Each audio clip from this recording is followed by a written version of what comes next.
partage qu'on a effectué la semaine passée, Oui. que la terre a été maudite Oui. par rapport à Caïn. Oui. Voilà, Caïn. Mais après, quand j'ai vérifié dans les Écritures, dans Genèse 3, dans Genèse 3, en Genèse 3, Genèse 3, ouais, voilà. Dieu dit à l'homme, au verset 17, il dit à l'homme, parce que tu as écouté la voix de ta femme et que tu as mangé de l'arbre dont je t'avais défendu de manger, le sol sera maudit à cause de toi. Donc en fait, c'est ça que je me disais, mais parce que toi tu as dit c'est à cause de Caïn. Là, la parole de Dieu nous dit c'est à cause de Adam, puisqu'il a écouté sa femme. Et c'était ça qui m'avait fui.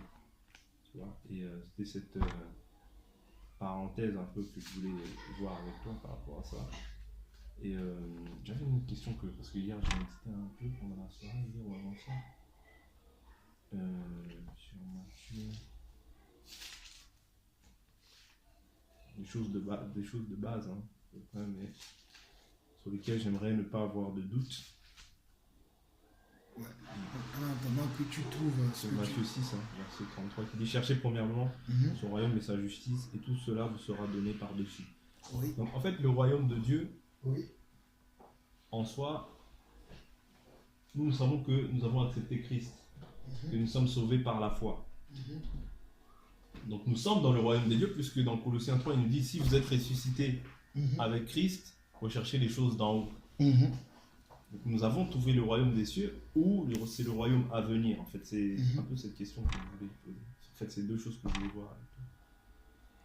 Et le royaume des cieux. Parce que là, dans Matthieu 6, verset 33, là, il nous dit cherchez premièrement le royaume des cieux et sa justice, et tout cela vous sera donné par-dessus. Qu'est-ce qu'on peut appeler royaume des cieux? Parce que quand je lis, quand je vois le livre de Luc 17, je crois verset 21, il nous dit voici le royaume des cieux, on ne dira plus ceci ou cela, mais il est en vous. C'est quand on a reçu Christ dans notre vie comme Seigneur et Sauveur, ou quand on sera enlevé, ou quand on... En fait, je voudrais un peu plus d'éclaircissement par rapport à ça. Sur le royaume, qu'est-ce que le royaume des cieux, voilà. Qu'est-ce qu'on peut appeler réellement le royaume des cieux? Parce que des fois, j'ai l'impression que Christ prend une parabole, oui, le royaume des cieux c'est ceci, c'est cela, et qu'est-ce que réellement c'est le royaume des cieux? Qu'est-ce qu'on peut réellement appeler le royaume des cieux? Après, si même Pierre-Yves peut répondre, ou toi, parce que moi j'aime pas être troublé, j'aime m'assurer des choses et non pas raisonner ou penser. Moi, je sais pas. Parce qu'il dit chercher premièrement son royaume et sa justice, donc le royaume des cieux. Est-ce que nous, vu que nous sommes sauvés, nous sommes dans le royaume? Je crois que par la foi que nous sommes dans le royaume. Parce que le livre de Colossiens nous dit que si vous êtes sauvés avec Christ, cherchez les choses d'en haut. Mais, en fait, voilà, je ne sais pas si tu as compris réellement ma question, parce que c'est vrai que je la pose un peu bizarrement, mais il dit chercher premièrement son royaume et sa justice. Donc nous par la grâce de Dieu, nous sommes sur le chemin de Christ. Mais est-ce que nous avons le royaume des cieux? Est-ce que nous sommes réellement dans le royaume des cieux comme il nous le demande dans Matthieu 6, 33 en fait? Je ne sais pas si tu comprends ce que je dis ou si c'est ambigu. Bon, je vais résumer pour voir si j'ai bien compris ta question. Parce que toi, tu dis que non, le Seigneur nous demande de chercher premièrement son royaume, sa justice. Et toutes les autres choses nous seront données par-dessus. Ouais. Maintenant, sans voir les autres choses. Hein. Moi, je vois juste le royaume. Toutes les autres choses nous seront données par-dessus. Bon, on viendra sur toutes les autres choses. Mais pour l'instant, c'est le mot royaume. Tu veux comprendre c'est quoi le royaume de Dieu? Voilà. Ben, c'est ça ta question. Le royaume, c'est quoi le royaume de Dieu? Parce que Christ nous donne beaucoup de paraboles du royaume. Le royaume de Dieu, ce sera comme ci. Le royaume de Dieu, ce sera comme ça. Même dans Luc, on peut prendre aussi un passage. Oui, vas-y. 17, je crois que c'est verset 21. Oui. Il dit, on ne dira pas, bon, on peut prendre la chose dans le contexte. Hein, Luc combien? 17, verset 21. Moi, j'ai pris juste le verset 21. Il dit, on ne dira pas, voyez, il est ici, ou il est là, car voyez, le royaume de Dieu est au-dedans de vous. Donc, est-ce que le royaume de Dieu, là, c'est le Saint-Esprit qui habite en nous? Ou, voilà, en fait, c'est un éclaircissement par rapport à ça que j'aimerais avoir. Parce que là, on parle du royaume de Dieu. On ne dira pas il est là, ni il est ici, car vous voyez, le royaume de Dieu est au-dedans de vous. Donc s'il est au-dedans de nous, moi je comprends par là que c'est le Saint-Esprit. Et lorsque nous avons reçu le Saint-Esprit, nous sommes sauvés par la grâce. Mais, voilà, j'aimerais vraiment que tu m'expliques par rapport à ça. Que tu nous apportes un éclaircissement par rapport à ça. Parce que c'est une chose de lire la chose, de croire quelque chose, et d'avoir de comprendre vraiment la chose telle qu'elle est, quoi. J'aimerais pas baloter sur deux pieds, mais j'aimerais vraiment, même si toi, Pierre-Yves, tu peux m'éclaircir sur ça, moi je suis ouvert. Je peux dire un truc très brièvement, je pense que Jean-Paul va développer.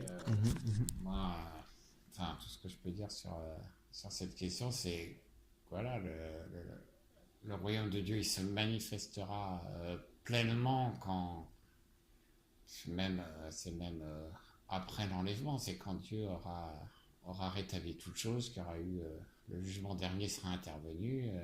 Je pense les révoltés, enfin les rebelles à Dieu, ils seront en enfer, et les saints, ils seront au ciel, et c'est là que le royaume de Dieu sera manifesté pleinement. Mais le royaume de Dieu, il est déjà en marche, il est au milieu de nous, comme dit Christ, à chaque fois que déjà, par notre témoignage, si le Seigneur nous fait la grâce d'arracher des âmes à la destruction et de les amener à la nouvelle naissance, donc le royaume des cieux, il se prépare de cette manière-là, mais il se manifestera pleinement plus tard, quoi. Voilà, c'est tout. Donc en fait, ce que tu veux faire comprendre, c'est que le royaume des cieux, il se prépare sur terre, mais celui qui achèvera la moisson, en quelque sorte, c'est Christ.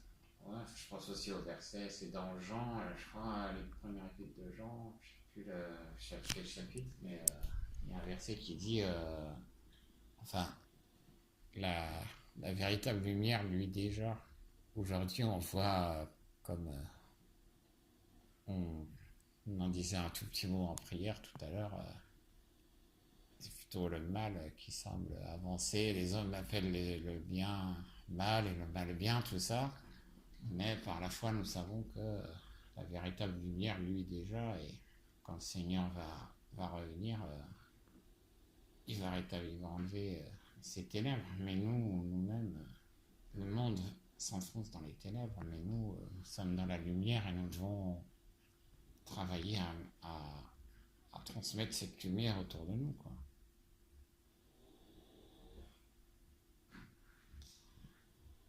Okay. Amen. Est-ce que ce que Pierre-Yves va développer, ça t'a convaincu du royaume de Dieu ou pas? Ouais, j'ai vraiment encore besoin de... Non, parce que vraiment, j'ai envie d'être... Parce que j'ai en fait une idée, mais je veux pas rester sur cette idée. C'est vrai, je prie le Seigneur, parce que c'est le Seigneur vraiment qui va m'éclairer peut-être davantage, parce que peut-être que c'est une question qui a plusieurs significations, en fait, voilà. Tu vois, qui a plusieurs significations, et on peut pas le déterminer sur une seule chose. Donc moi, si je comprends bien ce qu'il a dit, c'est qu'il se prépare, pour faire bref, il se prépare, le royaume des cieux, ça se prépare sur terre. Donc le royaume des cieux habite en nous, enfin par le Saint-Esprit.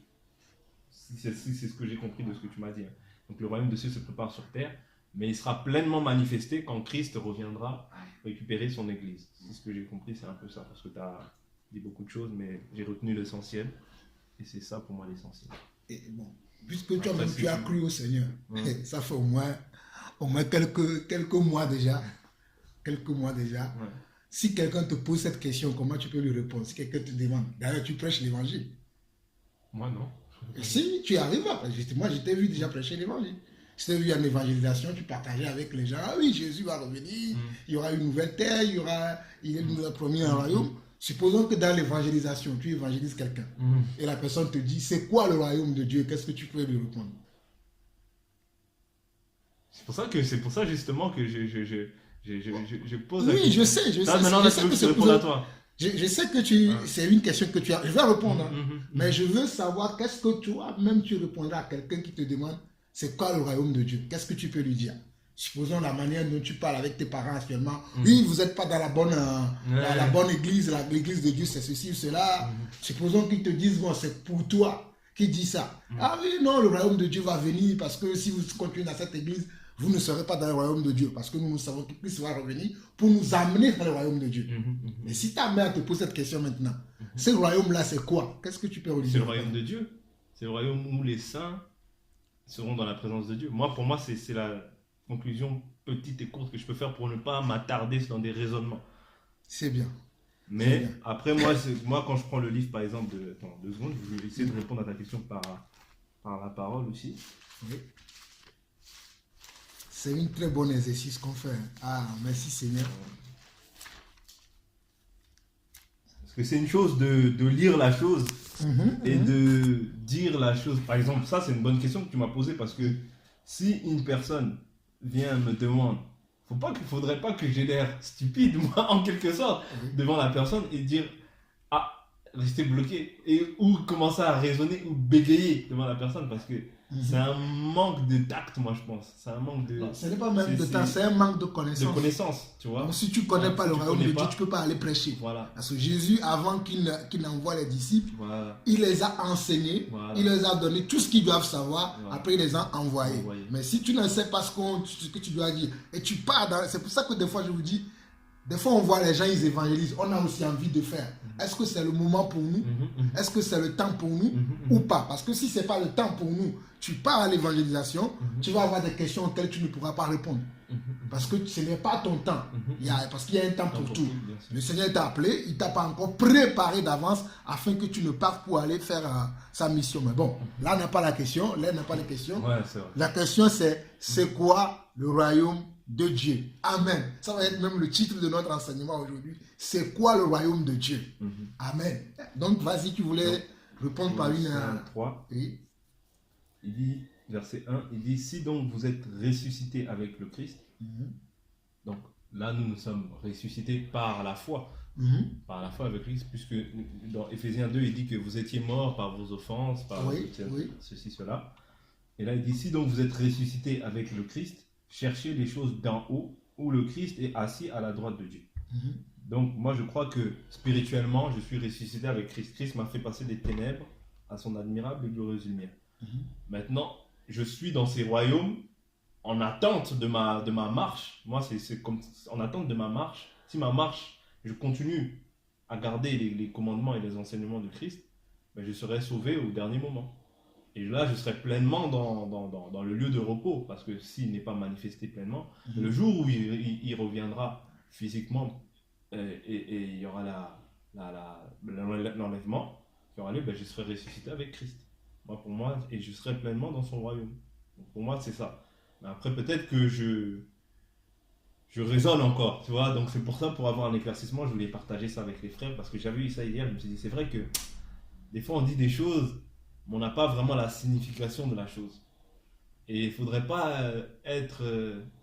parce que moi, j'aime pas être dans le doute sur certains points, et c'est pour ça que je préfère venir poser la question.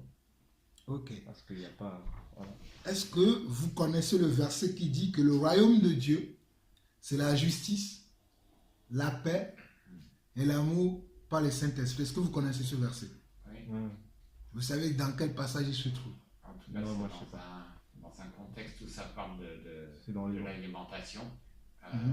C'est Romain. C'est Romain. Le royaume de Dieu ne consiste pas le livre de Romain. à manger et le boire. Romain 14. Et la joie par le Saint-Esprit.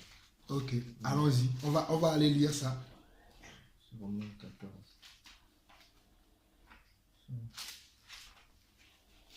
Tu as dit Romain 14, hein? Ouais. Moi, je pense que Jacques aussi en parle. Mais bon, on va d'abord lire.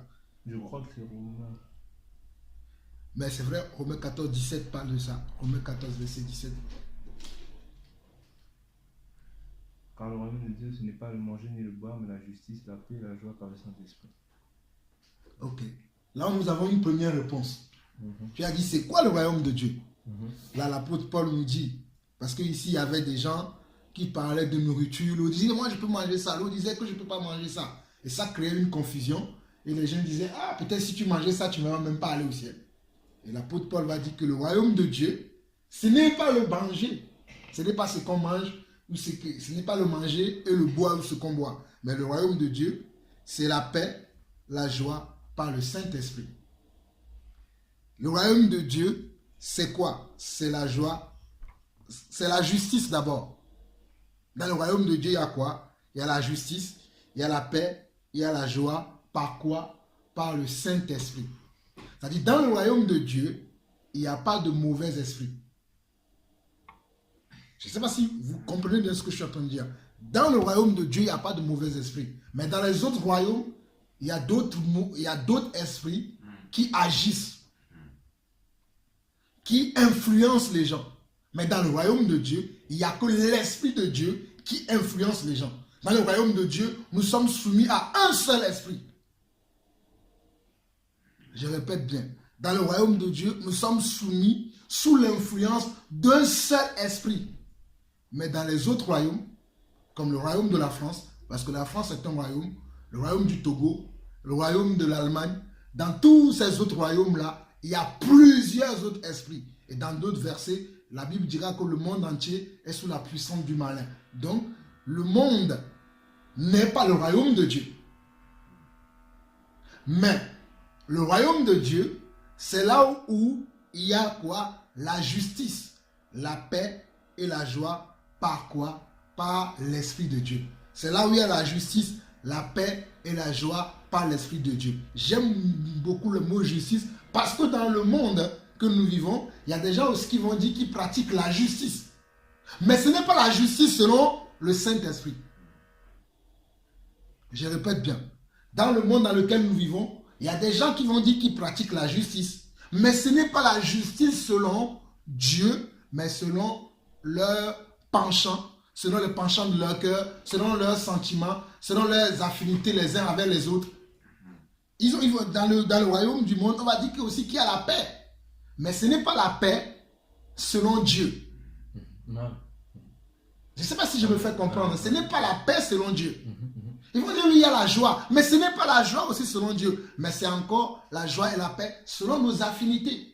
Mais dans le royaume de Dieu, on aura vraiment la paix, peu importe nos couleurs, nos divergences, parce qu'à ce moment-là, il n'y aura qu'un seul esprit qui nous dominera. Il n'y aura qu'un seul esprit qui nous conduira. D'où le verset que tu as pris tout à l'heure, dans Luc, qui disait que le royaume de Dieu, c'est le Saint-Esprit. Tu disais que le royaume de Dieu, c'est le Saint-Esprit. Dans le royaume de Dieu, c'est le Saint-Esprit qui va gouverner. Et sachant que le Saint-Esprit, vous et moi, nous savons que le Saint-Esprit, c'est encore Dieu. Nous savons que le Saint-Esprit, c'est l'Esprit de Dieu. Et l'Esprit, c'est Dieu. Parce que Dieu, on ne le voit pas, mais il agit en nous au travers de son Esprit. Donc, dans le royaume de Dieu, c'est l'Esprit qui va dominer. Mais c'est quoi ce royaume? Dans la Bible, on a plusieurs passages qui parlent du royaume de Dieu. Aujourd'hui, je vais simplifier, je vais prendre 2 ou 3, 4, bon, je verrai comment le Seigneur me conduira, mais il y a plusieurs passages qui parlent du royaume de Dieu. Et s'il y a quelque chose sur lequel on ne doit pas avoir de doute, c'est le royaume de Dieu. Moi, je n'ai pas de doute sur le royaume de Dieu. Parce que je sais que dans ce royaume-là, c'est là où je serai bien. Là, aujourd'hui, je suis encore obligé, quoique j'ai la foi, mais je suis encore obligé de traverser certaines épreuves. Mais dans le royaume de Dieu, je ne pourrai pas traverser ces épreuves-là. Sur cette terre-là, je traverse encore des épreuves. Le but de ces épreuves, c'est de m'amener dans ce royaume. Mais une fois que je serai dans ce royaume-là, il n'y aura plus des épreuves. Bon, je vais me faire mieux comprendre. Prenons Jean chapitre 6. Jean chapitre 6. Jean chapitre 6.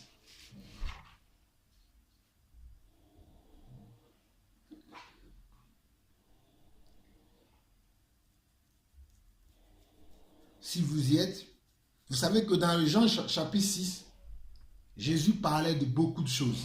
Il parlait du royaume de Dieu, il parlait de la volonté de Dieu, il parlait de la parole de Dieu, il parlait de plein de choses. Mais en vérité, ce que Jésus voulait leur parler, il leur parlait de quoi? Il leur parlait du ciel. Parce qu'en d'autres mots, le royaume de Dieu, c'est ce que nous appelons encore le ciel. Pas le ciel que nous voyons comme ça. Pas le ciel que nous voyons au-dessus de notre tête avec les nuages où nous voyons souvent les avions passer. Ce n'est pas ce ciel-là. Parce que vous savez que, en tout cas, je ne sais pas si vous savez, nous avons trois ciels. Il y a le ciel, le firmament que nous voyons comme ça. Il y a le deuxième ciel, là où il y a les principautés et tout ça, les démons, tout ça agisse. Et il y a le troisième ciel, où Dieu lui-même, il est assis. L'apôtre Paul en parle même dans 1 Corinthiens, où il dit, j'étais ravi jusqu'au troisième ciel. Donc, bon, maintenant, le problème n'est pas de savoir s'il y a deux ciels ou trois ciels, mais simplement, nous devons comprendre que quand on dit le ciel, ce n'est pas quand on regarde là-haut au-dessus de notre tête, on voit les nuages bleus au-dessus de notre tête. Ce n'est pas ça le ciel. Le ciel est au-delà de ça. Le ciel est en dessus de ça. Et c'est là où Dieu demeure. Et c'est ça encore où aujourd'hui il y a le royaume de Dieu. Ce royaume-là, il est bloqué, il est suspendu là-bas maintenant. Mais il y aura un temps où ce royaume-là va se déplier. Pour l'instant, Dieu, par sa puissance, oh j'aime Dieu, par son autorité, par son conseil, parce que Dieu ne nous a pas consultés, par lui-même, sa propre conseil, il a décidé de limiter ce nouveau royaume-là à son ciel, là où lui il est assis. Mais il y aura un moment où il va arriver, où il va le déployer sur nous, et nous pouvons vivre avec lui dans ce ciel-là. Maintenant, en Jean 6, lorsque Jésus parlait aux disciples, il parlait de ce qui devait venir, ce qui est, tout ça là. Personne bon, c'est vrai, les gens qui étaient là l'écoutaient, mais ils ne comprenaient pas. Bon, nous prenons le verset 35 à 38.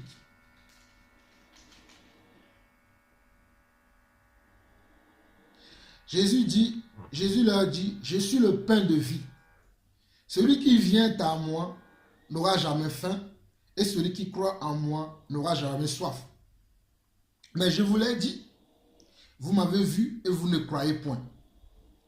Tout ce que le Père me donne viendra à moi, et je ne mettrai pas dehors celui qui vient à moi. Car je suis descendu du ciel pour faire non ma volonté, mais la volonté de celui qui m'a envoyé. Je suis en train de parler du ciel. Jésus était descendu d'où? Il était descendu de ce royaume-là, que pour l'instant nous ne voyons pas, mais qui est aux cieux. Qui est au ciel, il est descendu de là pour venir nous montrer la volonté, oh merci papa, pour venir nous montrer la volonté qui se fait là-bas, mais qui ne se fait pas sur ce monde-là dans lequel nous vivons. En d'autres mots, Jésus était venu du royaume-là, que nous ne voyons pas, mais il vient pour nous apprendre ce qui se fait dans ce royaume-là. Je ne sais pas si je me fais comprendre. Mes frères, si vous ne comprenez pas, dites, arrête, explique mieux, au lieu d'avancer. Jésus, il est venu de ce royaume. Ici, il est appelé ciel. Mais je peux changer le mot ciel ici, pas, parce que Jésus peut dire, je suis descendu de mon royaume pour faire non ma volonté, mais la volonté de celui qui m'a envoyé. Je peux remplacer le mot ciel ici par comment? Royaume. Donc Jésus est descendu de ce royaume pour nous montrer ce qui se pratique dans ce royaume-là, afin que nous puissions le pratiquer aussi. Parce que nous voulons appartenir à ce royaume. Ok, merci Seigneur pour cette explication que tu me donnes encore.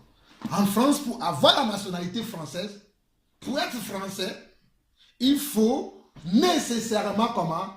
Parler le français. Je ne sais pas si vous êtes au courant de ça. Pour être français, pour être naturalisé français, il faut parler le français. Même si vous êtes marié avec quelqu'un, même si nous n'arrivons pas à parler le français, vous allez demander la nationalité, on peut vous le refuser. Si on vous la donne, ce n'est pas grâce.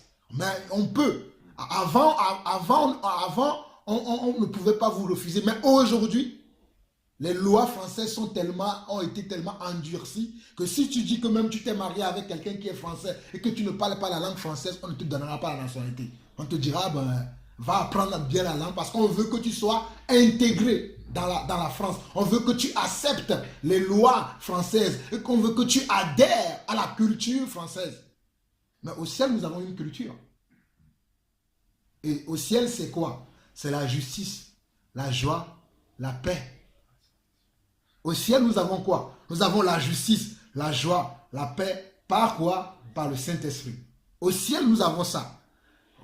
Frère Patrick, s'il te plaît, relis le verset de Luc. C'est très important, le verset de Luc que tu as lu tout à l'heure. Je pense que c'est Luc 17 ou Luc 21, verset 17 que tu as lu tout à l'heure. On va le relire. Après, on va partager un message dans... 17, 21. Oui, oui. Relis. On ne dira pas, voyez, il est ici. Ou il est là. Car voyez, le royaume de Dieu est au-dedans de vous. Amen. Quand la parole dit que le royaume de Dieu est au-dedans de vous, ça veut dire quoi? Ça veut dire que ce royaume que nous ne voyons pas encore, mais les pratiques qui sont dans ce royaume-là, par l'intermédiaire de l'Esprit, Dieu l'a mis en nous. Nous instruit en fait par rapport à ce qui se passe en haut. Amen. Que nous puissions le pratiquer sur cette terre. Amen. Ouais. Parce que le but de Dieu, c'est que nous puissions démontrer à tous les humains qui sont sur la terre son royaume. Pas le royaume qu'ils sont en train de voir aujourd'hui, où règne la justice, où règne la guerre, où règne le manque d'amour, où règne le manque de pardon, où règne la misère. Ce royaume-là, Dieu ne veut pas ça pour ses enfants. C'est pour ça qu'il nous a appelés. Et quand il nous a appelés, oh my God, mes frères, je suis dans la joie.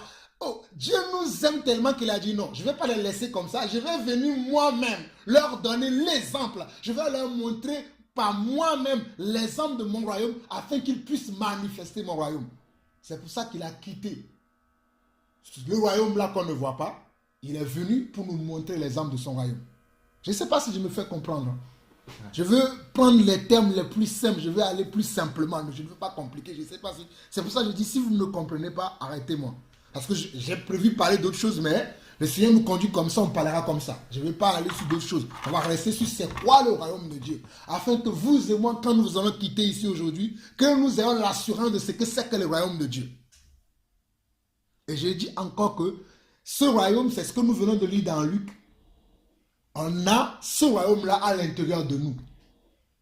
Par quoi? Par le Saint-Esprit. Qui va nous dire, ne fais pas comme ça, ne fais pas comme ça, fais comme ceci, fais comme cela, fais comme ceci. C'est ça comment le royaume de Dieu. Jean 14. Jean 14. Ça va être clair. Hein? Là, c'est encore un peu plus... mais ça sera clair par la grâce de Dieu. Jean 14. Le royaume de Dieu. Jean 14, on va lire à partir du premier verset. Le royaume de Dieu, en d'autres mots, c'est encore la demeure de Dieu. Est-ce qu'on est d'accord ou pas? Si on n'est pas d'accord, dites-moi. Le royaume de Dieu, c'est encore quoi? C'est encore sa demeure, c'est-à-dire sa maison. Est-ce qu'on est d'accord? Oui. Ok. Donc, Jésus va nous parler encore à Jean 14, il va dire quoi? Que votre cœur ne se trouble point. Croyez en Dieu et croyez en moi. Il y a plusieurs demeures dans la maison de mon Père. En d'autres mots, il y a plusieurs demeures dans le royaume de mon Père. Si cela n'était pas, je vous l'aurais dit. Je vais vous préparer une place. Et lorsque je m'en serai allé et que je vous aurai préparé une place, je reviendrai et je vous prendrai avec moi afin que là où je suis, vous y soyez aussi. Oh Seigneur, aide-moi. Je vais prendre des thèmes tellement plus simples que vous puissiez comprendre. Là, Jésus est en train de nous parler encore du royaume de Dieu. Mais ici, il ne dit pas royaume. Il appelle demeure. Peut-être, bon, je ne sais pas si... Des fois, il y a des gens qui me critiquent. Je ne sais pas si c'est les traducteurs qui ont traduit comme ça.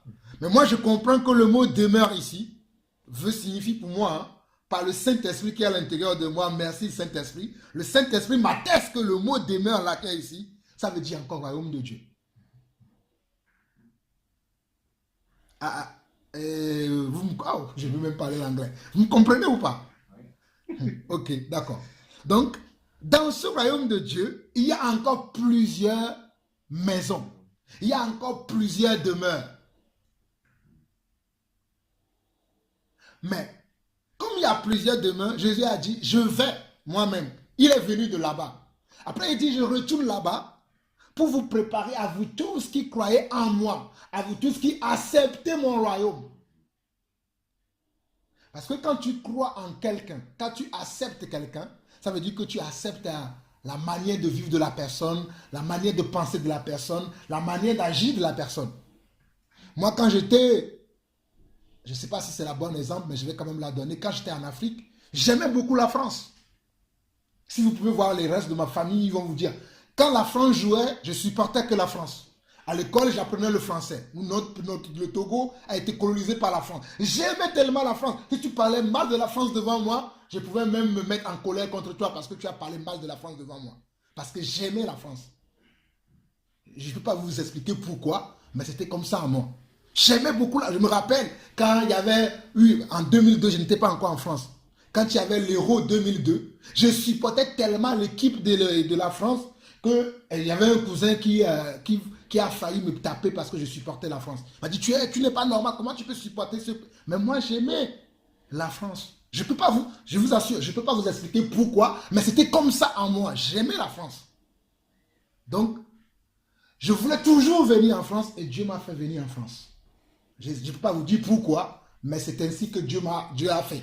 Je ne peux pas vous l'expliquer, mais c'est comme ça. Il y a des choses que je ne peux pas vous expliquer. C'était comme ça en moi. Et quand Dieu m'a fait venir, avant de venir en France, je disais à Dieu, si tu me fais venir en France, ce n'est pas pour faire quoi? Ma volonté. Je me rappellerai toujours des temps où je gênais.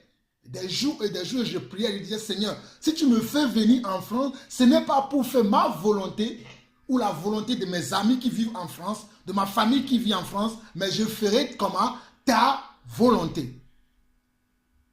Et je disais à Seigneur, si tu vois que je ne pourrai pas faire ta volonté en France, ne m'emmène pas en France.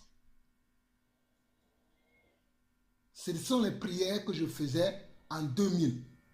Jusqu'à ce qu'en 2004, Dieu a permis que je puisse venir en France. Parce que moi, je suis venu en France en 2004. Plus tard, je suis devenu français. Une année plus tard. Ça, c'est encore un autre témoignage. Si je rentrais dans tous les détails, vous allez comprendre. Mais ce n'est pas là le problème. Parce qu'on n'est pas là en train de parler de nationalité, de quoi que ce soit. Mais il est bien des fois de parler de ces petites choses pour que vous puissiez comprendre certaines choses. Donc, ici, Jésus nous dit que il y a plusieurs demeures dans la maison de mon Père. Si cela n'était pas, je vous l'aurais dit. Je vais vous préparer une place. Et lorsque je m'en serai allé et que je vous aurai préparé une place, je reviendrai et je vous prendrai avec moi afin que là où je suis, vous y soyez aussi. Donc c'est où le royaume de Dieu? Dans le ciel. Mais c'est dans le ciel, c'est là où Dieu vit. Pour l'instant, ce ciel-là n'est pas encore descendu jusqu'à la terre. Mais nous verrons dans la fin de mon explication qu'il y aura un temps qui va arriver où ce royaume de Dieu-là sera visible tellement que tout le monde le verrait. Bon, ceux qui ont accepté de vivre dans ce royaume-là, ceux qui ont voulu bien appartenir à ce royaume, parce que pour aller dans ce royaume-là, il faut le vouloir, il faut l'appartenir, il y a un prix à payer pour ce royaume. Donc, il est dit, afin que là où je suis, vous y soyez aussi. Donc, moi, en résumé, déjà, je peux dire que le royaume de Dieu, c'est là où Dieu lui-même, il est, où on est avec lui. Ça, pour moi, c'est déjà une première réponse. Hein. Le royaume de Dieu, c'est là où Dieu lui-même, il est, et nous, les hommes aussi, nous pouvons être avec lui si nous décidons d'être avec lui. C'est ça le royaume de Dieu. Mais le royaume de Dieu, déjà, c'est là où Dieu lui-même, il est. Où il n'y a pas de quoi? Corruption. Amen. Où il n'y a pas la corruption, en d'autres mots, parce que si on veut citer les choses, on va citer tellement. Où il n'existe pas le péché. On est d'accord ou pas? Ok. Thomas lui dit, il dit, verset 4, il dit, vous savez où je vais et vous savez le chemin. C'est pour ça que je vous disais que Jésus est venu pour nous montrer le chemin pour aller dans ce royaume-là. Tout à l'heure, notre frère Patrick, il a pris le verset de Matthieu chapitre 6 qui dit, cherchez premièrement le royaume de Dieu et sa justice et toutes les choses vous seront données par-dessus. Mais ici, on nous dit déjà que, ici, cette réponse-là, et cette question de Matthieu chapitre 6, où on nous dit que chercher premièrement, on a la réponse ici. Comment on peut trouver? En cherchant. Il dit ici, vous savez, je vais et vous en savez le chemin. Thomas lui dit, Seigneur, nous ne savons où tu vas. Comment pouvons-nous en savoir le chemin? Jésus lui dit, je suis, moi qui te parle, je suis le chemin pour t'amener comment? Dans ce royaume. Je suis, moi Jésus qui te parle, je suis le chemin pour t'amener dans ce royaume. Et en même temps, il dit, je suis la vérité et je suis la vie. Lui ne vient au Père que par moi. Donc le royaume de Dieu, il n'y a pas le mensonge. Donc dans le royaume de Dieu, il n'y a que la vérité et dans le royaume de Dieu, il n'y a que la vie. Je suis en train de vous parler déjà de la fin. Dans le royaume de Dieu, il n'y aura pas de mort.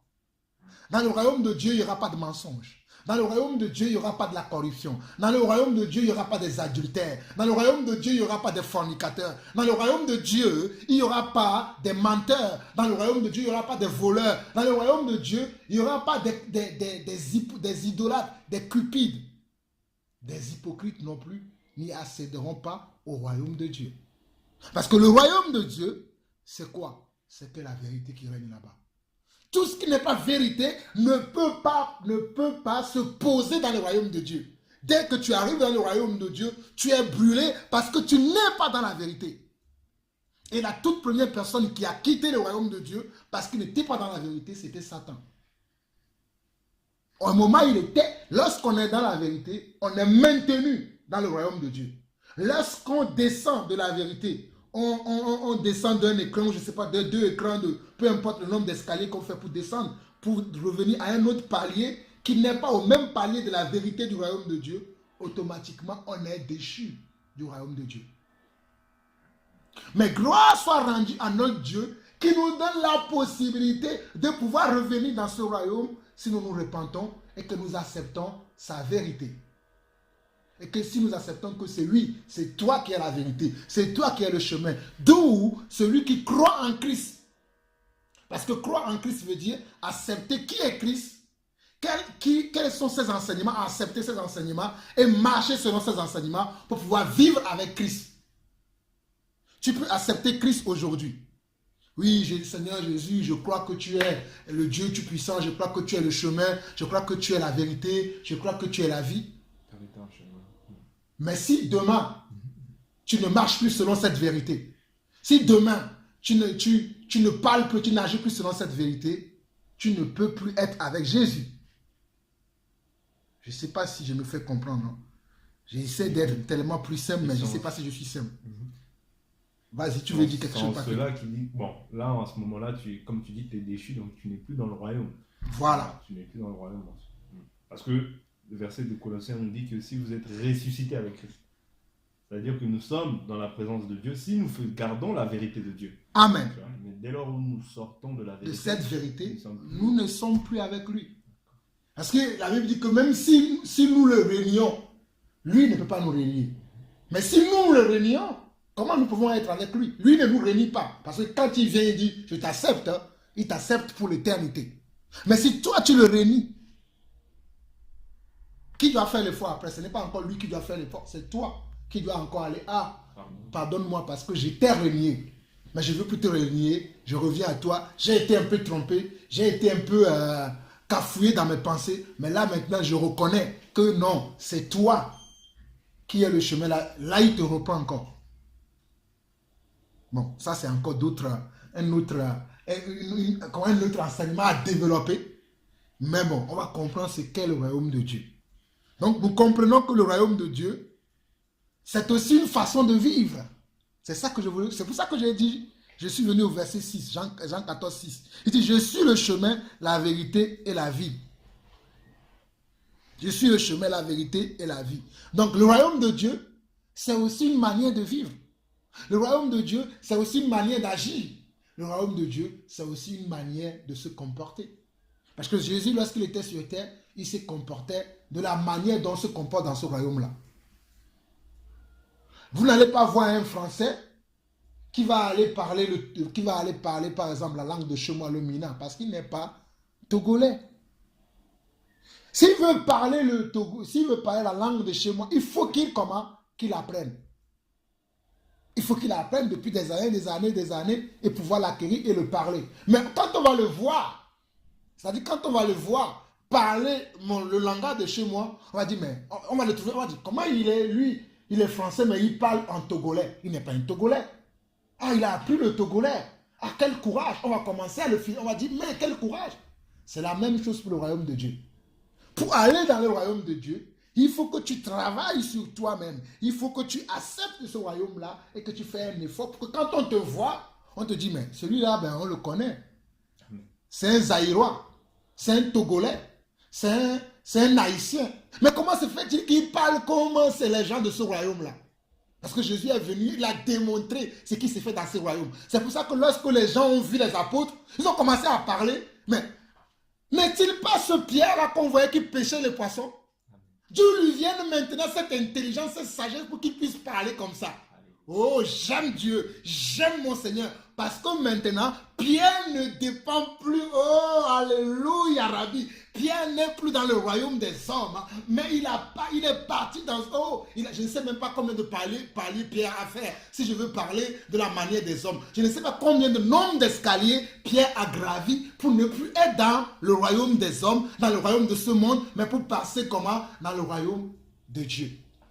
Et lorsqu'il parlait, les gens disaient, mais d'où lui viennent cette intelligence? Ne sont pas ces gens que nous connaissons qui étaient là comme nous? Comment ils parlent comme ça? Parce que le royaume de Dieu est descendu comment? Dans leur cœur. Et ils manifestaient les fruits de leur... Oh, alléluia, merci Seigneur. Ils manifestaient les fruits du royaume de Dieu.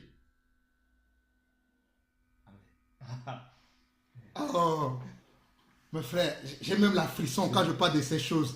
Oh, papa, merci Seigneur.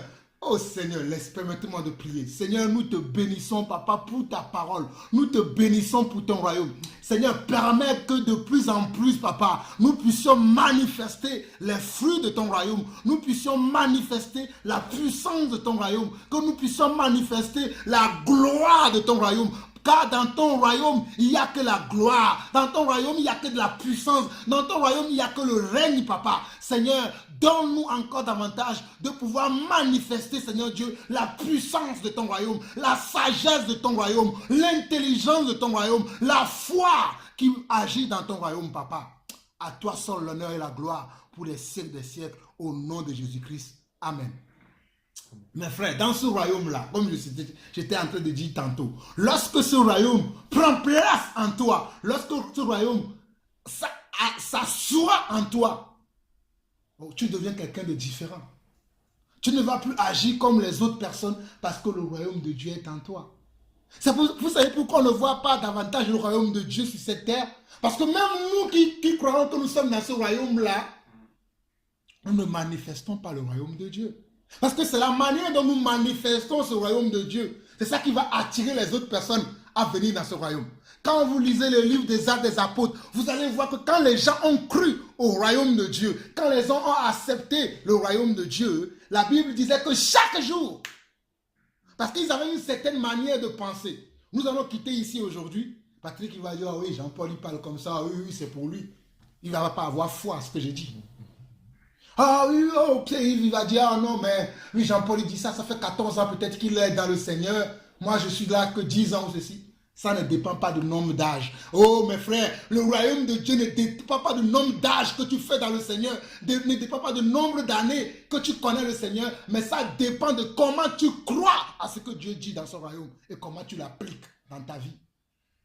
Ce qui va faire la différence, c'est la manière dont vous et moi, nous appliquons la parole de Dieu dans notre vie. D'ailleurs, la parole que je voulais partager avec vous aujourd'hui, c'était, quelle parole croirons-nous? Quelle est la parole auquel nous croyons aujourd'hui? Parce que nous écoutons beaucoup de gens aujourd'hui qui changent la parole, qui changent le message de Dieu.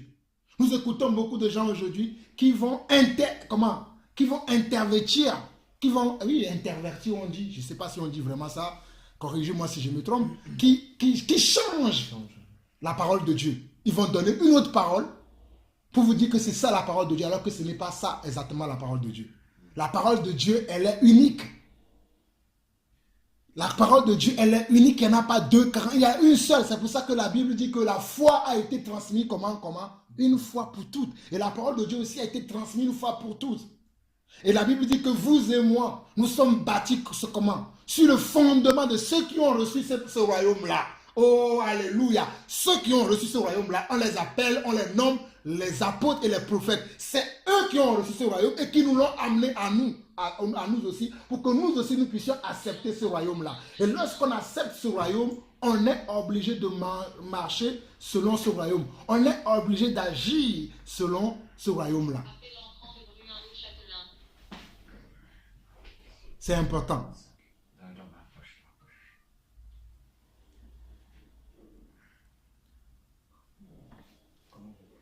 Alléluia. Le royaume de Dieu.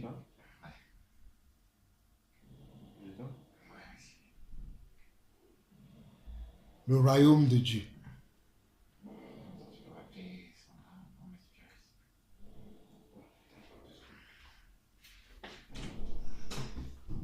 Le royaume de Dieu. Le mot que tu voulais dire, c'était interprété peut-être.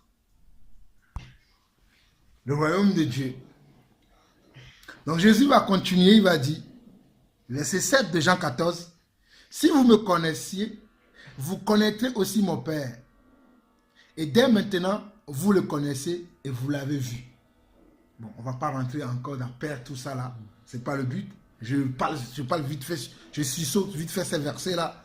Philippe lui dit, Seigneur, montre-nous le Père, et cela nous suffit. Je survole aussi ce verset, je viens directement au verset 11 où il dit, croyez-moi, je suis dans le Père et le Père est en moi, sinon croyez du moins à cause de mes œuvres. Verset 12, en vérité, je vous le dis, celui qui croit en moi fera aussi les œuvres que je fais, et il en fera de plus grandes parce que je m'en vais au Père. Donc lorsque nous croyons à ce royaume, parce que en d'autres mots, Jésus représente aussi le royaume. Il est lui-même le royaume de Dieu.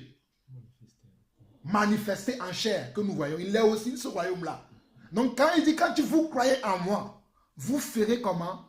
De plus grandes œuvres que moi-même je n'ai pas fait. D'où, lorsque les apôtres accomplissaient les miracles qu'ils faisaient, ben, ça répond à cette parole que Jésus leur avait dit, que si vous croyez en moi et que si vous m'acceptez, vous ferez même de plus grandes choses que moi je n'ai pas fait. Tout ce que vous demanderez en mon nom, je le ferai. On est d'accord ou pas? Donc le royaume de Dieu, c'est là où Dieu lui-même, il habite. Et vous savez que Dieu ne peut pas habiter là où il y a comment? Le péché. 1 Corinthiens chapitre 14. Je suis presque en train de finir. Donc, 1 Corinthiens chapitre 15. Si vous y êtes, on va lire à partir du verset 51.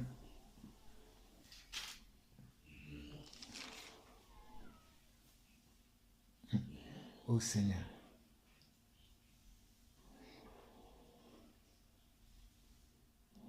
Avant de lire à partir du verset 51,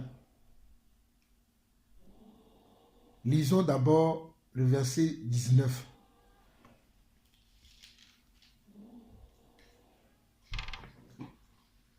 Ici, c'est dans cette vie seulement que nous espérons en Christ. Nous sommes les plus malheureux de tous les hommes. Alléluia. Il y en a qui aujourd'hui espèrent en Christ que dans cette vie. Mais moi, Jean-Paul Lawson, ce n'est pas uniquement dans cette vie-là. Si cette terre qui n'est pas le royaume de Dieu, ce n'est pas uniquement dans cette terre-là que moi j'espère en Christ. Parce que je sais qu'après cette terre, il y aura une autre terre. Parce que la parole en parle. Je vous le lirai tout à l'heure. On dit ici, c'est dans cette vie seulement que nous espérons en Christ.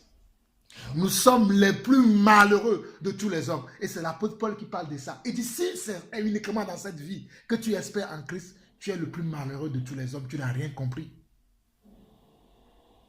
J'aurais pu rester sur ce verset-là pendant des heures et des heures, mais je vous laisse vous-même méditer. Parce qu'il y a beaucoup aujourd'hui qui sont là, au verset 19. Mais bon, que le Seigneur nous fasse grâce à chacun d'entre nous. Je continue, revenons dans le verset 51. Parce que je ne vais pas trop aller dans n'importe quel sens pour qu'on s'éloigne vraiment notamment les cupides. De cette question-là. Oui, et c'est aussi une piste. Oui, verset 51 de 1 Corinthiens 15, il dit, voici, je vous dis un mystère. nous ne mourrons pas tous, mais tous nous serons changés. Mes frères, pour aller dans le royaume de Dieu, on ne va pas dans le royaume de Dieu avec ce corps-là. C'est pour ça qu'il nous dit, voici, je vous dis un mystère. Nous ne mourrons pas tous, mais tous nous serons changés. En un instant, en un clin d'œil, à la dernière trompette, la trompette sonnera et les morts ressusciteront incorruptibles et nous serons changés. Et nous serons changés. Car il faut que ce corps corruptible, il faut que ce corps qui lutte avec quoi? Avec les autres royaumes là, puisse être dégagé des autres royaumes et avoir un seul royaume là. Je ne sais pas si je me fais comprendre. Car il faut que ce corps corruptible revête l'incorruptibilité. Parce qu'aujourd'hui, nous avons le royaume de Dieu en nous. Mais il y a encore une lutte avec le royaume de Dieu en nous, avec le royaume de ce monde-là. Donc il faut que, à ce moment donné, dont l'apôtre Paul nous parle ici, que Dieu puisse nous libérer totalement, définitivement, du royaume de ce monde. Et nous aurons seulement ce royaume-là en nous. À ce moment-là, nous le verrons. Il dit quoi? Et que ce corps mortel revête quoi? L'immortalité. Dans le royaume de Dieu, il n'y a pas la mort. La mort ne sera plus dans le royaume de Dieu. Mais dans le royaume de ce monde, il y a encore la mort. Et il continue. Lorsque ce corps corruptible aura revêtu l'incorruptibilité et que ce corps mortel aura revêtu l'immortalité, alors s'accomplira la parole qui est écrite. Donc vous comprenez qu'il y a beaucoup de paroles qui ne sont pas encore accomplies aujourd'hui, mais qui s'accompliront dans les jours à venir, dans les mois à venir, dans les années à venir, car c'est Dieu seul qui a fixé ce temps pour toutes ces choses. C'est pour ça que je dis qu'aujourd'hui, les gens tordent le sens des Écritures. Pour certains,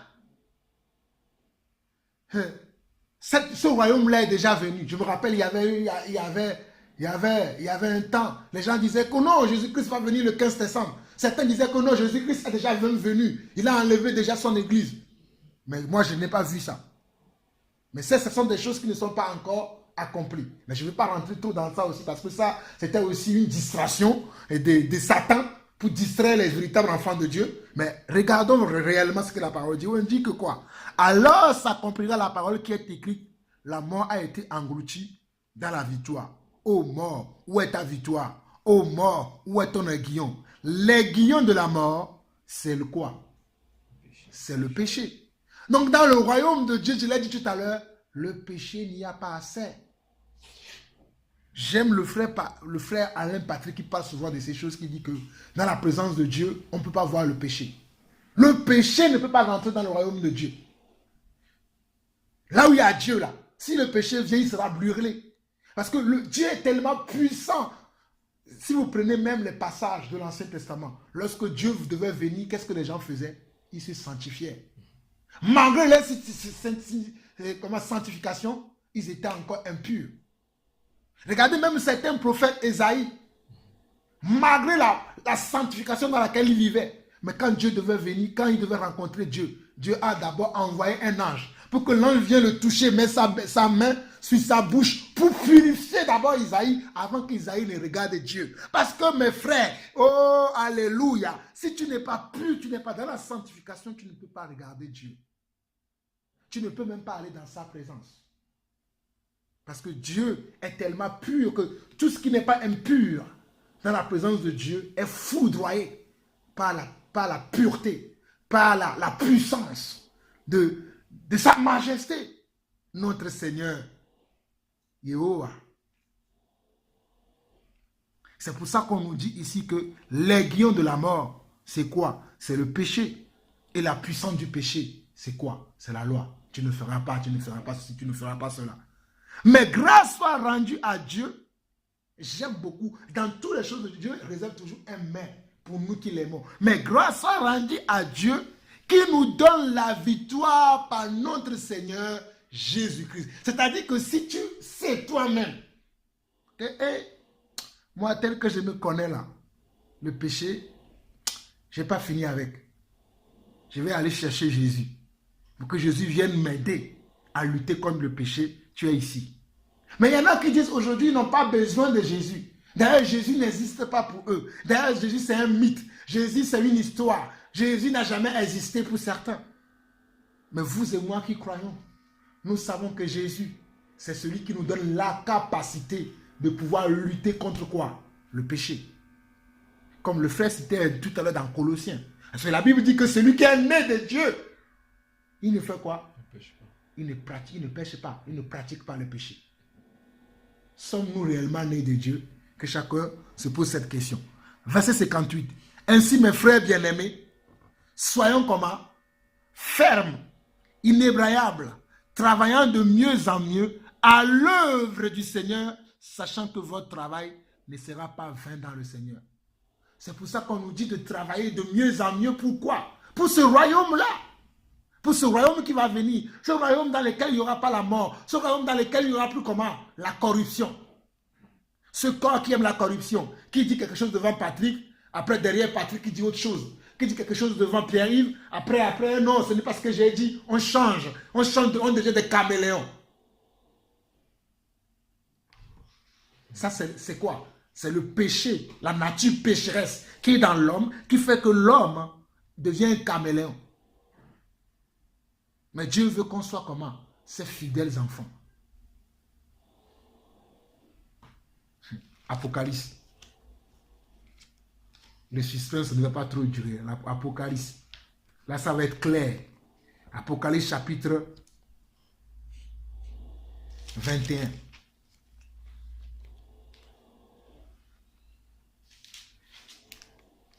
Avant d'aller dans l'Apocalypse chapitre 21, regardons Apocalypse chapitre 20. Apocalypse chapitre 20.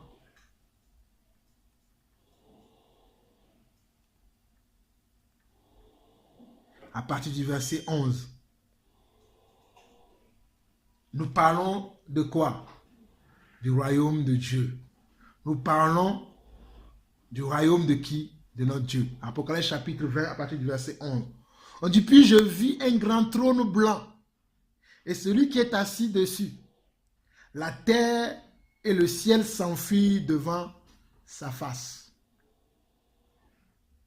La terre et le ciel s'enfuient devant comment? Devant la face de qui? Devant la face de notre Dieu. Lorsque Dieu, oh, que le Seigneur vous révèle cela par le Saint-Esprit. Lorsque Dieu va révéler son royaume, la terre que nous voyons là, cette terre dans laquelle nous vivons ne sera plus. On verra comment? Une nouvelle terre, que la Bible appelle aussi la Nouvelle Jérusalem. Ok. Continuons. Et je vis les morts, les grands et les petits, qui se tenaient devant le trône. Des livres furent ouverts. Et un autre livre fut ouvert, celui qui est le livre de vie. Et les morts furent jugés selon leurs œuvres, d'après ce qui était écrit dans ces livres. Mes frères, lorsque nous vivons aujourd'hui là, Dieu est en train d'écrire dans ces livres-là. Dans le livre de vie, il écrit. Ah, aujourd'hui Patrick a posé la question, c'est quoi mon royaume? Moi je vais lui expliquer. Il explique. Quand Dieu t'explique, Dieu attend de toi que ce que tu as demandé, tu puisses comment? Agir en fonction de ce que tu as demandé. Parce que la Bible dit à celui à qui on a donné beaucoup, on réclamera beaucoup. Bon, gloire à Dieu que vous-même vous comprenez. Je ne vais même pas m'attarder dessus. Je continue. La mer rendit les morts qui étaient en elle. La mort et le séjour des morts rendit les morts qui étaient en eux. Et chacun fut jugé selon ses œuvres. Remarquez que la semaine dernière, le frère Patrick m'avait posé la question. Bon, peut-être je ne sais pas si on avait même enregistré, parce que nous parlons beaucoup de fois. Après, on enregistre ce que Dieu permet qu'on enregistre. Et le frère Patrick me posait la question de savoir, ceux qui étaient morts sans la loi, c'est-à-dire ceux qui étaient morts quand il n'y avait même pas la loi, comment Dieu va les juger? Nous avons la réponse ici. Ceux qui étaient morts sous la loi, comment Dieu va les juger? Nous avons la réponse ici. Ceux qui étaient morts dans la grâce, nous avons la réponse pour toutes ces catégories de personnes. Parce qu'avant la loi, il y avait des gens qui ont existé. Après, il y avait les gens qui ont existé sous la loi. Après la loi, il y a la grâce qui a existé. Il y a des gens qui ont existé sous la loi. Toutes ces personnes se retrouvent dans ces versets-là dont je vous parle. Le livre de vie. Ceux qui ont existé sous la loi seront jugés par quoi? Par la foi. Ceux qui ont existé sous la loi seront jugés par la loi. Ceux qui ont existé après la loi seront jugés également par quoi? Par la foi. Vous allez comprendre plus tard. Parce que ce n'est pas la foi que nous serons justifiés. Ce n'est pas par les œuvres. Mais, on est obligé d'accomplir des œuvres lorsqu'on dit qu'on a la foi. Mais bon, là, il n'est pas le cas. Nous sommes en train de parler du... C'est quoi le royaume de Dieu? Donc, dans ce royaume-là, on va appeler tout le monde parce qu'il y a des gens qui sont des usurpateurs. Vous savez, il y a des gens qui font des faux papiers. Et quand ils arrivent en France à l'aéroport, on contrôle leur passeport, on dit non. Tu vois, après le contrôle, ton passeport là, c'est un faux. Dieu va faire la même chose au ciel. Il y a des gens qui prétendent aujourd'hui qu'ils vont aller dans le royaume de Dieu. Ce sont des grands pécheurs. Alléluia. Des grands fornicateurs, des grands cupides, des grands menteurs. Je dirais même des grands assaillants. Mais ils arrivent à montrer aux hommes que, c'est eux qui ont le royaume de Dieu. Et les gens les adorent. Mais ce jour-là, quand Dieu va passer son scanner, qui est le livre de vie, là il va ouvrir, il va dire non, tu étais un hypocrite. Tu étais comme ça, mais tu montres autre chose aux gens. Donc va là-bas. Toi, tu ne peux pas rentrer dans mon royaume. Are you hearing me? Vous comprenez ce que je suis en train de dire? C'est ça ce qui va se passer dans le royaume. Là, on peut encore montrer à Jean-Paul. Moi-même, je suis dedans. Oui, je parle de ces choses. Quand je parle de ces choses, des fois, j'ai les frissons. Nous pensons que le royaume de Dieu, ça va être de la rigolade. Mes frères, ce ne sera pas de la rigolade. C'est pour ça que la Bible dit que celui qui lit... Mes frères, c'est des choses qui seront terribles. Quand je vois, ce matin, j'étais en train de méditer un peu, je vois ce qui se passe dans le monde, je dis, Seigneur, garde-moi dans le droit chemin jusqu'à la fin. Parce que des fois, nous pensons que le royaume de Dieu, que Dieu, il y a certains qui disent que non, Dieu ne peut pas tuer tous les hommes. Moi, je ne crois pas à ce Dieu-là qui va créer certains pour la vie éternelle et d'autres pour la mort éternelle. D'ailleurs, voici encore une phrase. Le royaume de Dieu, c'est encore la vie éternelle. Le royaume de Dieu, c'est la vie éternelle. Mais ce qui n'est pas le royaume de Dieu, c'est la mort éternelle. C'est-à-dire la séparation d'avec Dieu. On est d'accord ou pas? Donc on nous dit ici que quand Dieu a ouvert ce livre-là, bon, je vais lire, verset 13. La mer rendit les morts qui étaient en elle, la mort et les séjours des morts rendit les morts qui étaient en eux, et chacun fut jugé selon ses œuvres. Chacun fut jugé comment selon ses œuvres.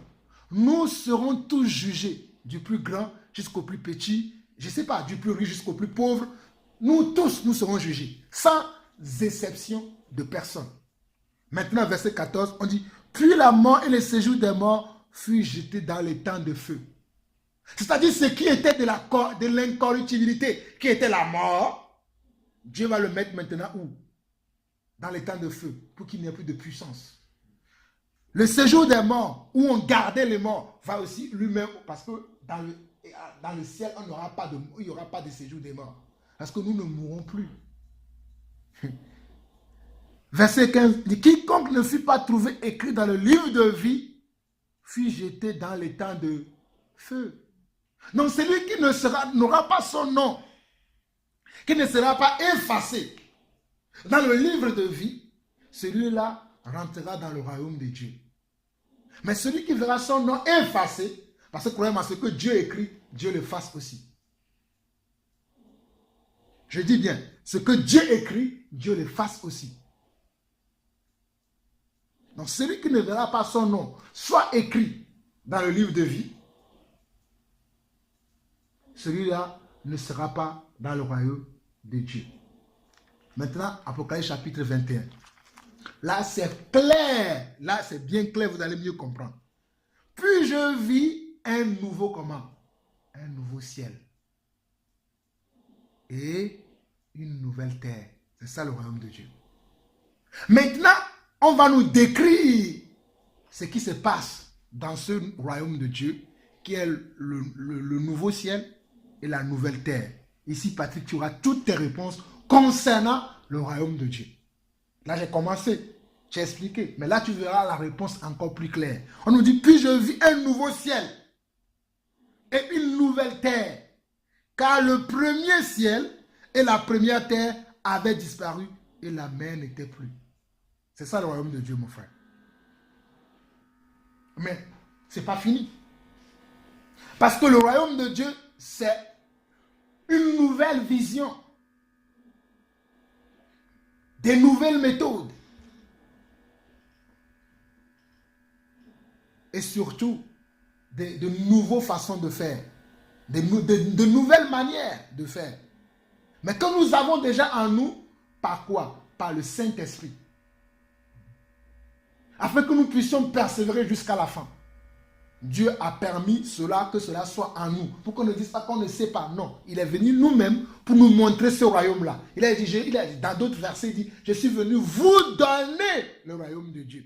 Celui qui l'accepte, il prendra. Mais celui qui ne veut pas, il ne prendra pas. C'est pour ça que la Bible dit que ceux qui n'ont pas l'amour pour la vérité. Moi, j'ai l'amour pour la vérité. Parce que je sais que Dieu est venu avec la vérité. J'ai l'amour pour cette vérité-là. Même si des fois, il y a des choses que je ne comprends pas, qui sont dures à accepter pour moi, je prends quand même. Parce que je sais que c'est ça qui est la vérité. Il continue. Et je vis descendre du ciel, de près de Dieu, la ville sainte, la nouvelle Jérusalem, préparée comme une épouse qui s'est parée pour son époux. Tout à l'heure, quand je vous expliquais, je disais que le royaume de Dieu est suspendu. Il est bloqué quelque part. Dieu a mis une limite. Croyez-moi, si Dieu fait descendre son royaume sur terre aujourd'hui, ça va arriver tout de suite. Là, les autres parties du monde vont se détériorer tout de suite et son royaume va s'installer tout de suite. Mais c'est Dieu lui-même qui les retient. Ce n'est pas moi qui invente. Hein. Je n'invente pas. Un pierre en parle. Ou deux pierres. On a lu ce verset-là la dernière fois. D'ailleurs, merci Seigneur. Allons dans deux. On va revenir dans l'Apocalypse. Les gens pensent que c'est... Je n'ai pas moi. Dieu lui-même, c'est Dieu lui-même qui décide selon sa volonté d'attendre encore avant d'installer ce royaume-là. Mais il y aura un temps où... Voilà, il use de patience envers nous, afin que chacun revienne. 2 Pierre chapitre 3.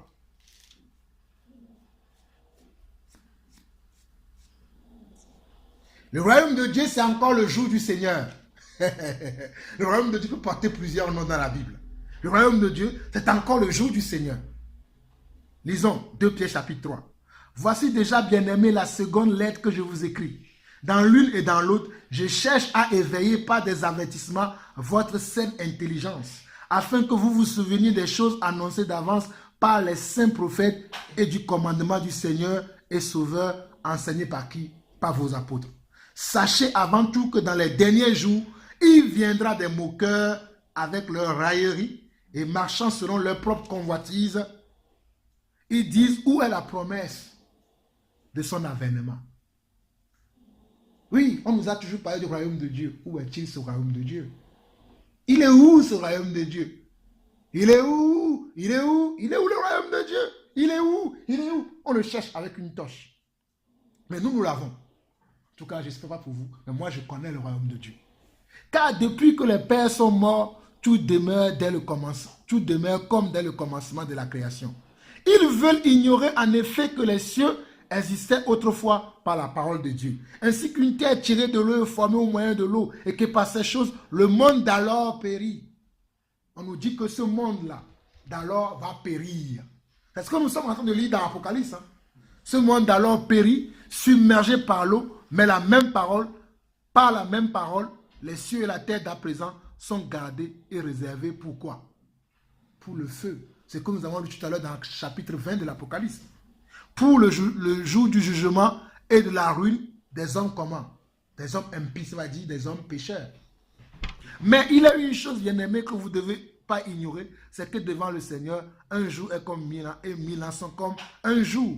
Le Seigneur ne tarde pas dans l'accomplissement de la promesse, parce que c'est une promesse qu'il nous a faite. Il a dit, je vais aller, et lorsque je m'en serai allé, je vous ai lu tout à l'heure ça dans Jean 14.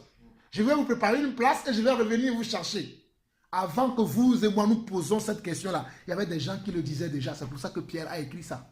Il dit, le Seigneur ne tarde pas dans l'accomplissement de la promesse comme quelques-uns le croient. Certains croient aujourd'hui que Jésus ne reviendra plus.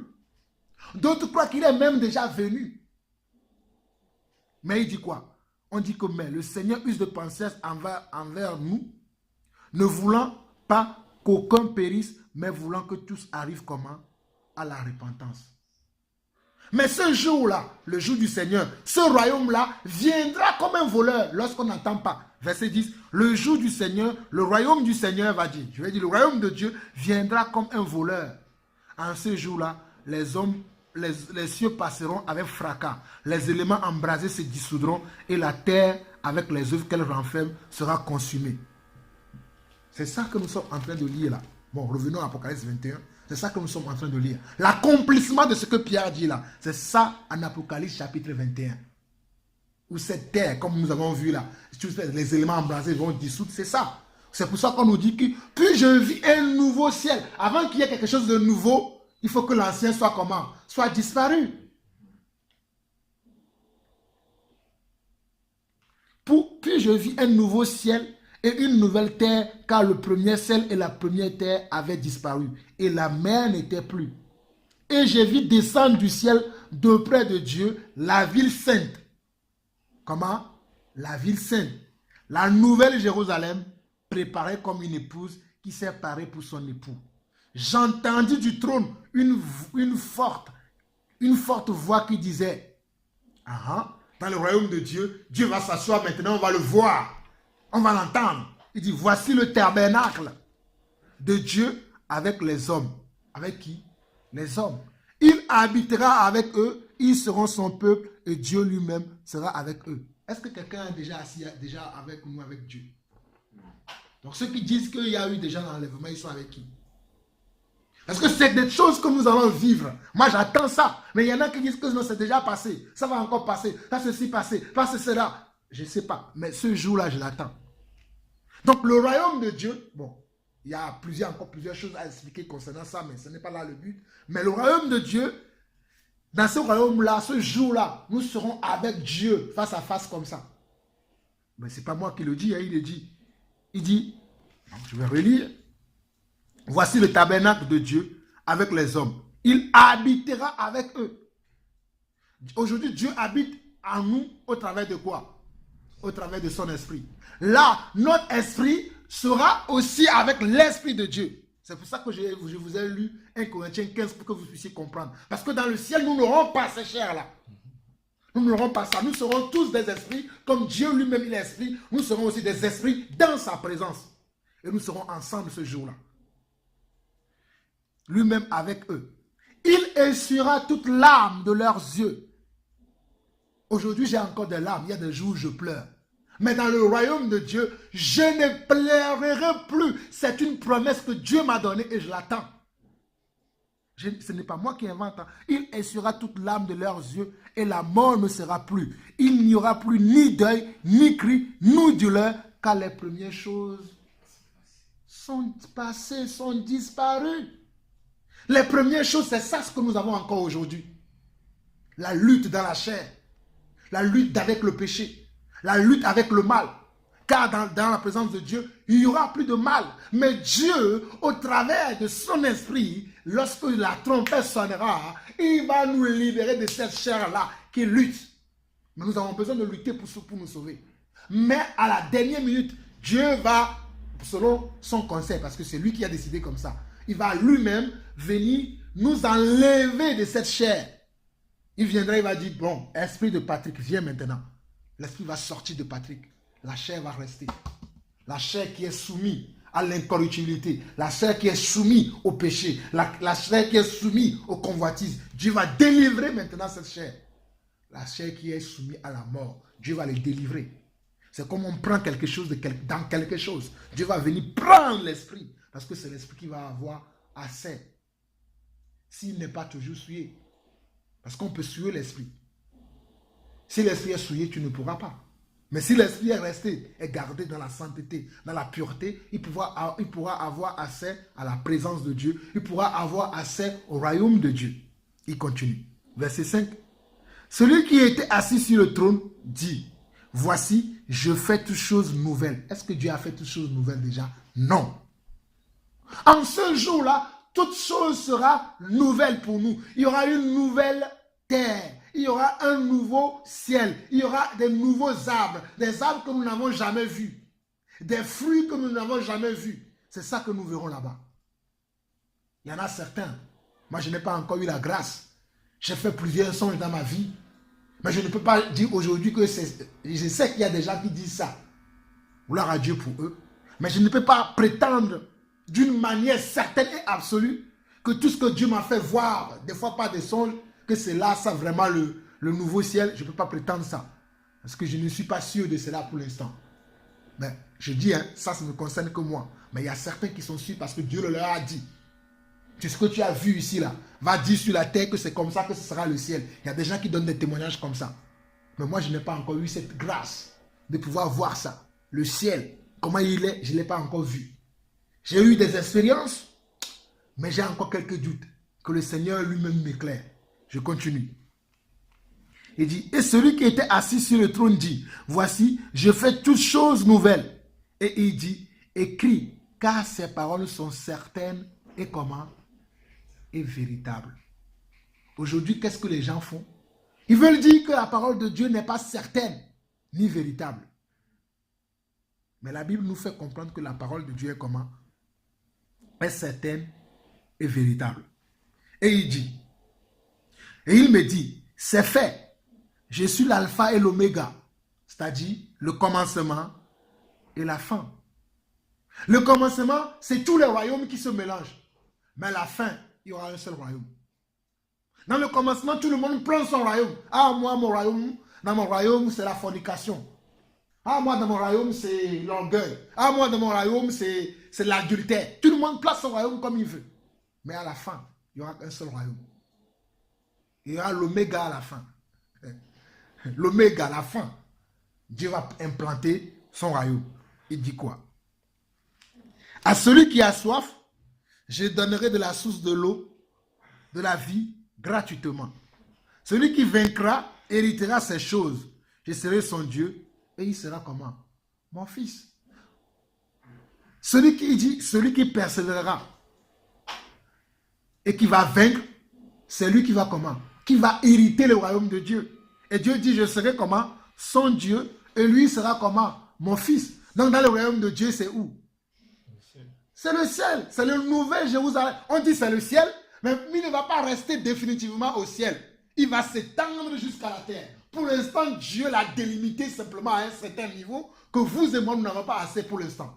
Mais en ce jour-là, le ciel, les cieux, ou bien le monde dans lequel nous vivons aujourd'hui, auront disparu. Et cette nouvelle terre, ce nouveau ciel-là, sera déployé jusqu'à sur la terre. Et nous serons dedans, avec lui. Mais, verset 8, mais, le verset 8 dit quoi? Mais les lâches. D'où je vous disais tout à l'heure que le péché n'a pas accès à ce nouveau royaume de Dieu. Mais les lâches, les incrédules, les abominables, les meurtriers, les débauchés, les magiciens, les idolâtres et tous les menteurs, leur part sera dans le temps ardent de feu et de soufre, ce qui est la seconde mort. Si vous continuez, vous allez voir, on est en train d'expliquer.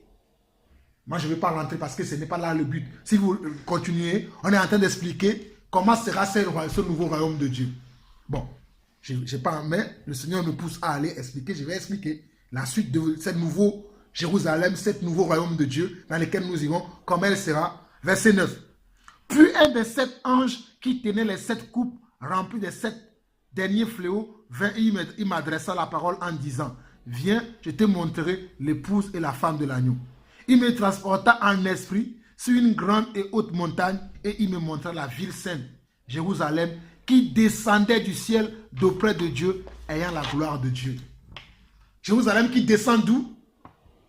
Du ciel, auprès de Dieu, jusqu'à sur où? Jusqu'à sur la terre, parce que la première terre aura été disparue. Son éclat était semblable à celui d'une pierre très précieuse, d'une pierre de jaspe transparente comme du cristal. Elle avait une grande et haute muraille. Elle avait 12 portes. Je ne sais pas si vous savez que le royaume de Dieu aura 12 portes. Dieu lui-même sera au milieu. Et sur les 12 portes, il y aura les 12 noms des 12 apôtres. Je sais, est-ce que vous savez ça? Sur les 12 portes, il y aura les 12 noms des 12 troupes. Il y aura les 12 noms des 12 tribus de Jérusalem. Dans la suite, vous lirez toutes ces choses-là. C'est ça le nouveau Jérusalem, le nouvel Jérusalem. Mais pour l'instant, c'est ça le royaume de Dieu. Pour l'instant, nous l'avons en esprit dans notre cœur. Nous ne l'avons pas encore physiquement, comme il est dit. La fin, celui qui persévérera d'entre nous jusqu'à la fin, pourra vivre dans ces choses-là physiquement. Pourra voir ça physiquement. Pourra le toucher de ses mains. Mais pour l'instant, nous l'avons par quoi? Par le Saint-Esprit. C'est pour ça que la Bible dit que le royaume de Dieu, c'est quoi? C'est la justice, la paix et la joie par le Saint-Esprit. Celui qui pratique la justice de Dieu n'est pas dans le mensonge. Celui qui pratique la paix de Dieu est en train de faire quoi? De manifester déjà le royaume de Dieu. Parce que dans le royaume de Dieu, il n'y aura pas ni de tristesse, ni pleurs, ni cris de tristesse, ni tout ça. Donc là où il n'y a pas de pleurs, tout ça là, il y a quoi? Il y a la paix. Lorsqu'il n'y a pas de paix, chacun est dans son coin, c'est ça qui crée les conflits. On voit les guerres, on voit les phénomènes, on ne comprend pas parce qu'il n'y a pas de paix. Mais dans le royaume de Dieu, il n'y aura pas ces choses-là. Parce que ces choses auront été disparues. Mais pour l'instant, Dieu nous les fait vivre au travers de quoi? Au travers de son esprit. C'est-à-dire, même si tu es menacé par rapport à ta foi, pense simplement à ce royaume-là. Ah Seigneur, c'est dur pour moi, mais je ne vais rien faire. J'attends de vivre cela. C'est ça la foi. Ah Seigneur, il m'insulte, il fait ceci, il me provoque. Mais Seigneur, je crois à ta parole. Je sais qu'un jour, tu me délivreras de toutes ces choses. Pour l'instant, j'ai subi. C'est ça. C'est pour ça que la Bible dit que tous ceux qui veulent vivre pieusement dans le Seigneur seront persécutés. Les apôtres n'ont pas été persécutés. Malgré qu'ils manifestaient la parole, ils manifestaient le royaume de Dieu. Mais ils étaient persécutés. Malgré qu'ils manifestaient grandement le royaume de Dieu.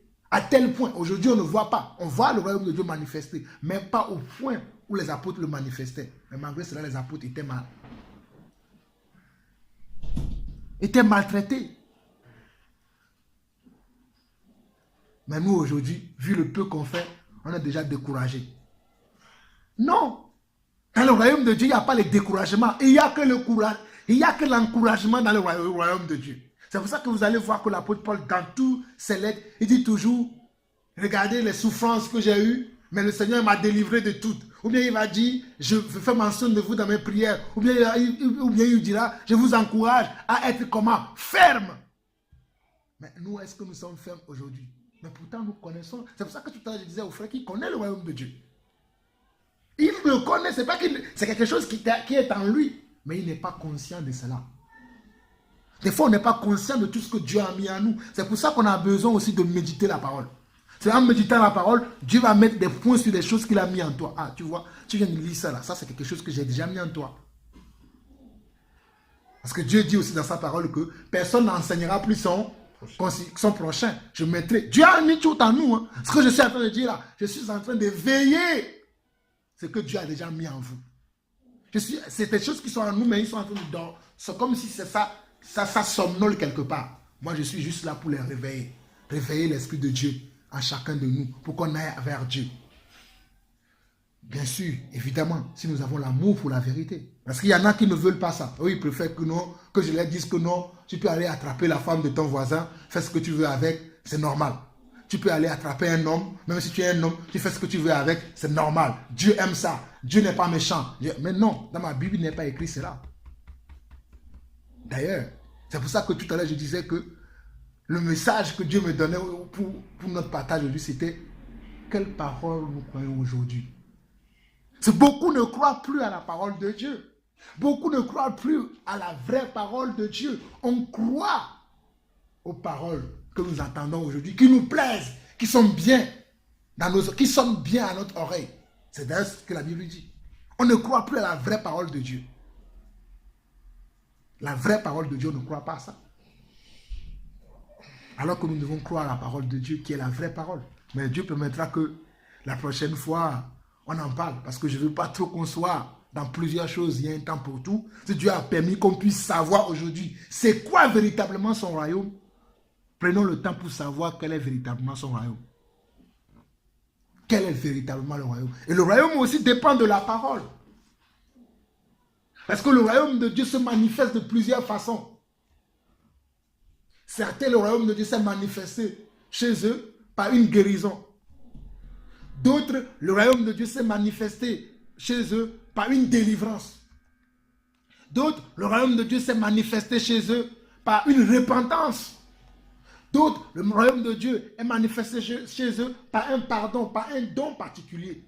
Mais le royaume de Dieu se manifeste à plusieurs façons. Mais est-ce que nous-mêmes, nous persévérons dans ça? C'est pour ça que le jour là, le Seigneur va tenir rigueur par rapport à beaucoup de personnes qui ont vu le royaume de Dieu qui s'est manifesté chez eux. Ils n'étaient pas bien. Dieu s'est manifesté en eux. Ils ont eu leur bénédiction. Après, ils ont oublié Dieu. Pensez-vous que Dieu va pardonner cela? Ah, tu étais malade, tu viens, Dieu te guérit. Tu es bien guéri. Maintenant, tu vas faire n'importe quoi. Et tu attrapes même le VIH. Tu vas dire, ah non, tu meurs. Et je dis, Seigneur, pourquoi tu ne m'as pas délivré? Il t'a déjà guéri une fois. Souvenez-vous que lorsque Dieu avait guéri, c'était l'aveugle, non? Il lui a dit, fais en sorte qu'il ne t'arrive quelque chose comment? De pire. Est-ce que nous faisons en sorte qu'il ne nous arrive pas de pire?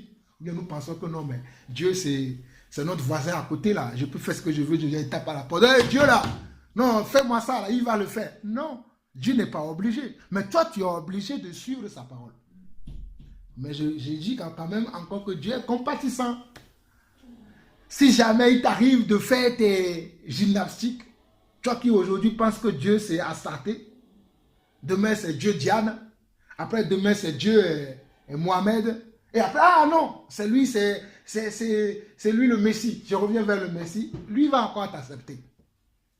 C'est en cela qu'il dit que, comme le frère Patrick partageait avec nous la dernière fois dans Isaïe 59, il dit, ce n'est pas moi, mais c'est vous, c'est vos péchés qui vous éloignent de moi. Moi, je suis toujours là. Si vous revenez, je vais vous prendre. C'est la même chose le royaume de Dieu. Une fois que Dieu te prend du royaume du monde, il te met dans le royaume de Dieu. Il n'y a que toi-même qui t'enlève de ce royaume. Dieu lui-même, il va dire, moi je t'ai mis dans le royaume aujourd'hui.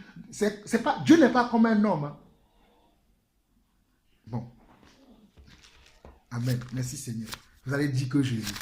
Merci Seigneur. Regardons.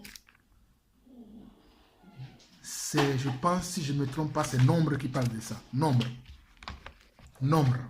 Oui, Nombre. Oui, je pense que c'est Nombre 19 ou 20 qui parle de ça, que Dieu n'est pas un homme pour mentir ou un fils de l'homme pour se repentir. Nombre parle de ça. Nombre. Nombre combien? Nombre 23, 19. Alléluia. Merci Seigneur. Nombre 23, 19 dit, Dieu n'est point un homme pour mentir, ni fils d'un homme pour se repentir. Ce qu'il a dit, ne le fera-t-il pas? Ce qu'il a déclaré, ne l'exécutera-t-il pas? Mais il y a des gens qui nous disent aujourd'hui que Dieu n'a pas dit qu'il punira. Je vais leur dire que est-ce qu'ils ont lu Nombre 23, verset 19? Il y a des gens qui nous disent aujourd'hui que non, l'homme peut aller avec l'homme. La femme peut aller avec la femme. Tu peux pécher, tu peux voler. Tant que tu as accepté Jésus dans ta vie, tu seras sauvé. Mon œil. Dieu a dit que celui, on l'a vu tout à l'heure dans l'Apocalypse, chapitre 21. Il dit dehors les chiens, les débauchés, les idolâtres, les cupides, les menteurs. Mais il y en a qui disent que non. Qui dit la vérité? C'est pour ça qu'il dit, quelle parole croirons-nous aujourd'hui? Quand nous attendons ça, ça rejoint, hein? Nous sommes toujours dans le royaume de Dieu. Hein? Dans le royaume de Dieu, on travaille sur notre caractère. Dans le royaume de Dieu, on travaille même sur ce à quoi nous croyons. Mais dans le royaume du monde, on ne travaille pas. On fait selon les penchants de notre cœur. On agit selon les penchants de notre cœur. Mais dans le royaume de Dieu, même s'il y a un penchant dans mon cœur, je ne vais pas agir selon le penchant de mon cœur, je vais agir selon comment? La parole de Dieu. C'est ça la différence entre ceux qui sont dans le royaume de Dieu et ceux qui ne sont pas dans le royaume de Dieu. Dans le royaume de Dieu, on fait un effort, même si c'est dur. Parce que la Bible dit, quittons un peu nombre, allons dans 2 Corinthiens. Il y a des gens qui disent qu'on n'a pas besoin de faire l'effort, nous avons déjà l'esprit. Moi, je pense que j'ai besoin d'effort. Je prie et je fais l'effort. Je demande à Dieu de m'encourager. Tout à l'heure, vous avez vu, moi-même, j'ai prié, j'ai dit ça à Dieu. Aide-moi encore pour que je puisse persévérer encore davantage dans la vérité. 2 Corinthiens chapitre 16 parle de cela. 2 Corinthiens chapitre 16 dit, ayant donc de telles promesses, bien-aimés, purifions-nous de tout souillure de la chair et de l'esprit. Quand je vous avais dit tout à l'heure que l'esprit peut être souillé, vous allez penser que non, comment on peut dire ça, l'esprit? Non, l'esprit peut être souillé. Si l'esprit est souillé, il ne peut pas avoir accès à la présence de Dieu. Donc, il ne peut pas aller dans le royaume de Dieu. Il sera bloqué. C'est pour ça qu'on nous dit, ayant de telles promesses, bien-aimés, purifions-nous de tout souillure de la chair et de l'esprit, en achevant notre sanctification, par comment? Par la crainte de Dieu. Mais les hommes ne craignent pas Dieu aujourd'hui. Si les hommes craignent Dieu vraiment, vous voyez tout ce que nous voyons aujourd'hui se passer dans le milieu de Dieu, ce qu'on doit appeler Dieu, des choses comme ça se passent. La parole de Dieu n'est plus le centre de notre vie. L'Esprit de Dieu n'est plus le centre de notre vie. Vous allez voir même quelqu'un conduit par l'Esprit, on va parler, on va dire non, laissez ceux-là, ils pensent qu'ils sont déjà arrivés. C'est les orgueilleux, c'est les vantards, c'est les ceci ou cela. Bon, c'est vrai qu'il y a des vantards, il y a des orgueilleux. Mais des fois, il faut se poser la question aussi pour dire, est-ce que peut-être ce que le frère a dit, est-ce qu'il n'a-t-il pas quelque part raison? Peut-être je ne suis pas. Après, je parle pour moi, hein, peut-être il y a certains, ça ne les touche pas. Mais moi, dès que je vois certaines choses, je me demande quand même, bon, Jean-Paul, bon, revenons sur terre. Bon, c'est vrai que tu es au ciel, mais si Dieu te regarde vraiment aujourd'hui, là, sur la manière dont tu te vois, est-ce que c'est comme ça que Dieu te voit? Ça, c'est mon examen personnel. Moi, c'est comme ça que moi, je me conduis. J'essaie de m'auto-examiner. Non pas me laisser entraîner par les penchants de mon cœur qui me disent, oui, c'est bien, oh, Jean-Paul, tu es bien, tu vois. Non. C'est bien, j'écoute ça. Mais je me prends moi-même, je m'ouvre à Dieu, je dis, Seigneur, regarde, qu'est-ce qui ne va pas? Pour que Dieu puisse me parler. Mais ce n'est pas tout le monde qui fait ça aujourd'hui. Certains pensent que, vu que je suis assis déjà dans le royaume de Dieu, dans un lieu céleste, c'est bon. Cette place m'est accordée pour l'éternité. Nous serons surpris à la fin des temps. Et ce n'est pas moi qui l'invente, hein. La parole le dit. Hein. On dit, beaucoup ont été comment? Appelés. Mais peu sont élus. Le jour de l'élection, le nombre sera réduit. C'est comme si on fait un concours. Lorsqu'on fait un concours, nous sommes en France, vous savez que la France, on fait beaucoup de concours. Au départ, il y a 10 000 candidats. Mais à l'arrivée, il n'y a que 10 recrutés. Au départ, dernièrement, j'ai passé un concours. Je pense que c'est l'année passée. On était 5 000 personnes. J'ai reçu mon premier courrier, j'ai été recalé tout de suite. Je sais qu'après, on va tamiser. Mais le poste, quand j'avais vu pour le concours, il n'y avait que 10 postes. Hein. Mais le jour où j'étais au concours, on était presque 5 000 personnes. C'est la même chose pour l'élection de Dieu. Là, quand Dieu a appelé, là, on est nombreux. Nous tous, on a dit oui. Déjà, voyez, nous qui sommes ici, on a vu beaucoup de gens qui sont passés ici, ils sont encore là. Qui sont encore là aujourd'hui. Mais ce n'est pas parce que cela ne veut pas dire que c'est parce qu'ils ne sont pas là qu'ils ont perdu déjà. Hein. Peut-être qu'ils ne sont pas là, mais ils sont en train de travailler. Ah oui. Peut-être qu'ils ne sont pas là avec nous. Mais ils sont ailleurs, mais ils sont en train de travailler. Comme nous sommes ici, nous travaillons. Peut-être tous ici travaillent. Mais il y a aussi certains qui ont quitté ici qui ne travaillent pas du tout.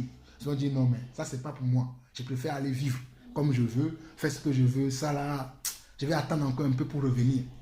Mais est-ce que c'est toi qui es le maître des temps? Tu n'es pas le maître des temps. Tu ne sais pas quand, à quel moment, comme nous l'avons vu tout à l'heure dans 2 Pierre, tu ne sais pas à quel moment cette trompette-là va sonner. Bim! C'est pour ça qu'au jour le jour, il faut qu'on soit conscient de ces choses.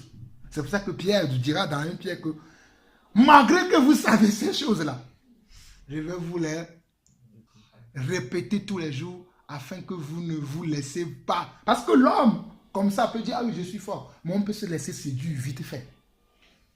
On peut se laisser entraîner vite fait.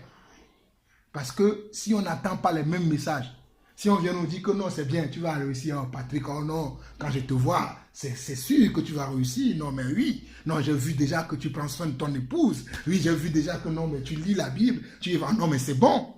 Et nous aussi, ça te séduit, tu dis, ah oui, mais en plus, c'est qui m'a dit ça. c'est Jean-Paul. Ah, qui m'a dit ça? C'est le grand pasteur. Ah oui, c'est bon, c'est fait arriver. Non. Qu'est-ce que Dieu lui dit? Que Jean-Paul lui parle selon la vue. Mais Dieu lui parle selon ce qui est dans ton cœur réellement. Qu'est-ce que Dieu lui dit? C'est très important. Et aujourd'hui, le message, quel est le message que Dieu donne à son église? Je vais lire deux, trois versets dans Jérémie. Je vais m'arrêter là aujourd'hui. Je crois que le dimanche prochain, ou bien dans la semaine, si même Dieu veut, peut-être on partagera dans la semaine. Ou sinon, on reviendra sur ces choses. Mais je vais lire un message que normalement je devais partager aujourd'hui, juste pour vous donner un petit goût de comment Dieu va nous conduire ces derniers temps. C'est qu'on doit revenir vers Dieu. On va lire Jérémie chapitre 7. Jérémie chapitre 7. On ne va pas tout lire, hein, mais c'est de... J'essaie juste de vous mettre sur le chemin. Nous parlons du royaume de Dieu. Jérémie aussi parle du royaume de Dieu. Jérémie chapitre 7. Jérémie chapitre 7. Jérémie chapitre 7. Jérémie chapitre 7 dit ceci. La parole fut adressée à Jérémie de la part de l'Éternel en ces mots. Place-toi à la porte de la maison de l'Éternel. Et là, publie cette parole et dit, écoutez la parole de l'Éternel. La maison de l'Éternel aujourd'hui, c'est quoi? C'est une question pour vous. Hein? Amen. La maison de l'Éternel aujourd'hui, c'est nous. Ce n'est plus sur une montagne, ni à tel endroit, mais c'est nous. Mais regardez ce que Dieu dit pour nous qui sommes la maison de l'Éternel. Vous tous hommes de Juda qui entrez par ces portes pour adorer l'Éternel. Ainsi parle l'Éternel des armées, le Dieu d'Israël. Réformez vos voies et vos œuvres et je vous laisserai demeurer dans ce lieu. Ne vous livrez pas à des espérances trompeuses en disant, c'est ici le temple de l'Éternel, c'est le temple de l'Éternel, le temple de l'Éternel.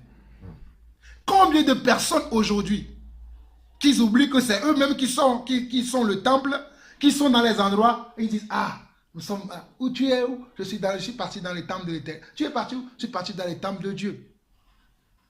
Combien de personnes ne pensent pas cela aujourd'hui? Ils disent, ah, c'est ici la maison de Dieu. C'est ici la maison de Dieu. Je suis passé à la maison de Dieu. Mais Dieu dit non, réformons nos voies. Il continue. Verset 5. Si vous réformez vos voies et vos œuvres, si vous pratiquez la justice envers les uns et les autres, on a dit quoi tout à l'heure? Le royaume de Dieu, c'est quoi? C'est la justice. On voit encore. Dans le royaume de Dieu, on doit pratiquer quoi? La justice. Et si vous pratiquez la justice envers les uns et les autres, si vous n'opprimez pas l'étranger, l'orphelin et la veuve, si vous ne répandez pas en ce lieu le sang innocent, et si vous n'allez pas auprès d'autres dieux pour votre malheur, alors je vous laisserai demeurer dans ce lieu. Alors je vous laisserai demeurer où? Dans ce lieu qui est, le lieu c'est quoi? La maison de l'Éternel. Donc pour que Dieu puisse nous laisser demeurer dans le royaume de Dieu, il faut que nous laissons quoi? Tout ce que nous venons de voir.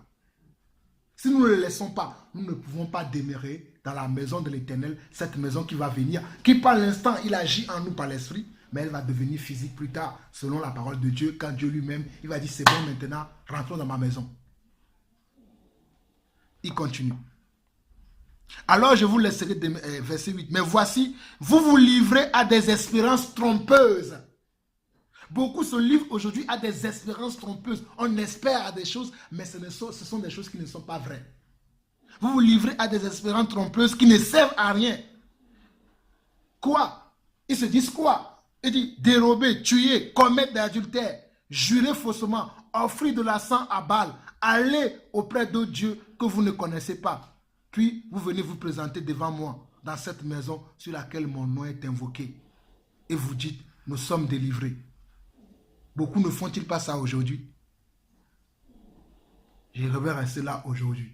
Le Seigneur nous conduira dans les semaines à venir pour que nous-mêmes, nous puissions travailler. Beaucoup aujourd'hui, hein, même au milieu de nous, il y a encore des choses comme je parlais la dernière fois de l'idolâtrie. Beaucoup n'ont-ils pas fait des choses que Dieu, la bénédiction, ah, merci Seigneur, Deutéronome chapitre 8 parle même de ces choses-là. Deutéronome chapitre 8. Après, je vais revenir sur le truc de Caïn vite fait. Et puis, on va finir par là. Deutéronome chapitre 8 parle de cela. Il nous dit que lorsque tu vas commencer par Deutéronome chapitre 8, verset 17, dit que garde-toi de dire en ton cœur, ma force et la puissance de ma main m'ont acquis ces richesses. Souviens-toi de l'Éternel ton Dieu, car c'est lui qui te donnera de la force pour les acquérir, afin de confirmer, comme il le fait aujourd'hui, son alliance qu'il a jurée à tes pères. Si tu oublies l'Éternel ton Dieu et que tu ailles auprès d'autres dieux, si tu les sers et te procèdes devant eux, je vous déclare formellement aujourd'hui que vous périrez.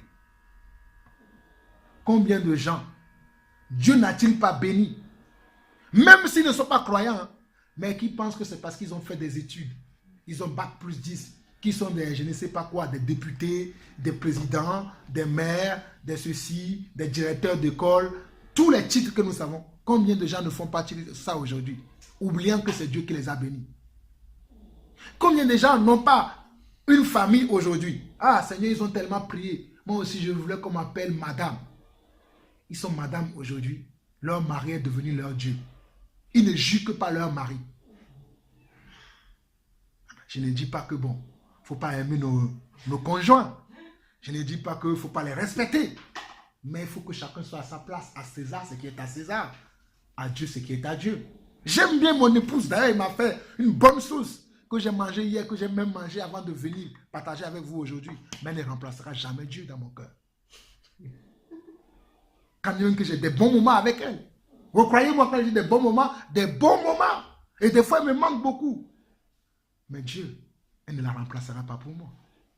Mais allez voir aujourd'hui. Combien de gens adorent l'homme comme si c'est l'homme qui est devenu leur Dieu. Adorent comme la Bible dit, des gens pareils comme eux, semblables à eux. Combien de gens, les biens matériels qu'ils ont sont devenus leur Dieu. Ils ont oublié leur Dieu. Ah, on se dit, ah, Dieu ne va pas punir. Mais moi, je crois que le Dieu que je sers, il punira par toutes ces choses. Mais avant de punir, comme la Bible dit, il envoie comment? Ses apôtres et les prophètes. Dans la suite, on verra comment Dieu, quand Dieu envoie les gens, on commence à dire, non, mais ces gens, ils sont durs, ils sont ceci. Mais c'est Dieu qui te parle. Des fois même, Dieu ne parle même pas la bouche des païens. Des gens qui ne connaissent pas Dieu. Si vous pensez que Dieu va simplement parler par un verset biblique, des fois Dieu ne parle même pas la bouche des païens. C'est lui qui ne connaît pas Dieu. Quand j'écoute, ça c'est pas toi qui m'as parlé. Je dis pas à la personne, des fois je dis à certaines personnes, mais certains, quelquefois, je me calme moi-même, je sens que ce n'est pas la personne là que je connais qui m'a parlé ainsi. C'est Dieu qui s'est adressé à moi par sa bouche. Et je commence à dire, ah Seigneur, pardonne-moi. Si c'est une réprimande, je me corrige tout de suite. Mais est-ce que ces choses-là, c'est évident pour nous? C'est devenu notre quotidien? Parce que la Bible dit, ça doit être notre quotidien de tous les jours jusqu'à la fin, parce que nous ne connaissons ni le temps, ni l'heure, ni le moment où ce sera la fin. Où ce royaume que Patrick cherche, que je cherche, que nous cherchons tous ici. Quand ce royaume sera visible, serons-nous prêts pour ce royaume-là? À bon entendeur, que celui qui a des oreilles entende. Juste pour revenir à ce que Patrick disait dès le début concernant l'histoire de Caïn.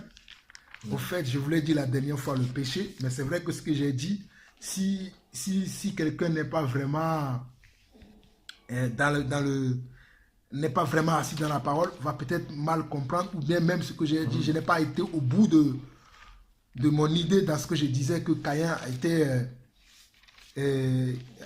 c'était à cause de Caïn que la terre avait été maudite, mais comme Patrick l'a si bien dit, et je le reconnais, la terre avait été déjà maudite une première fois par le péché. C'est pas le péché que la terre a été maudite. Mais lorsque Caïn aussi avait péché, Dieu aussi avait dit qu'il sera maudit à cause de son acte. Et la terre sera encore, on peut le lire dans Genèse chapitre 4, à partir du verset 11.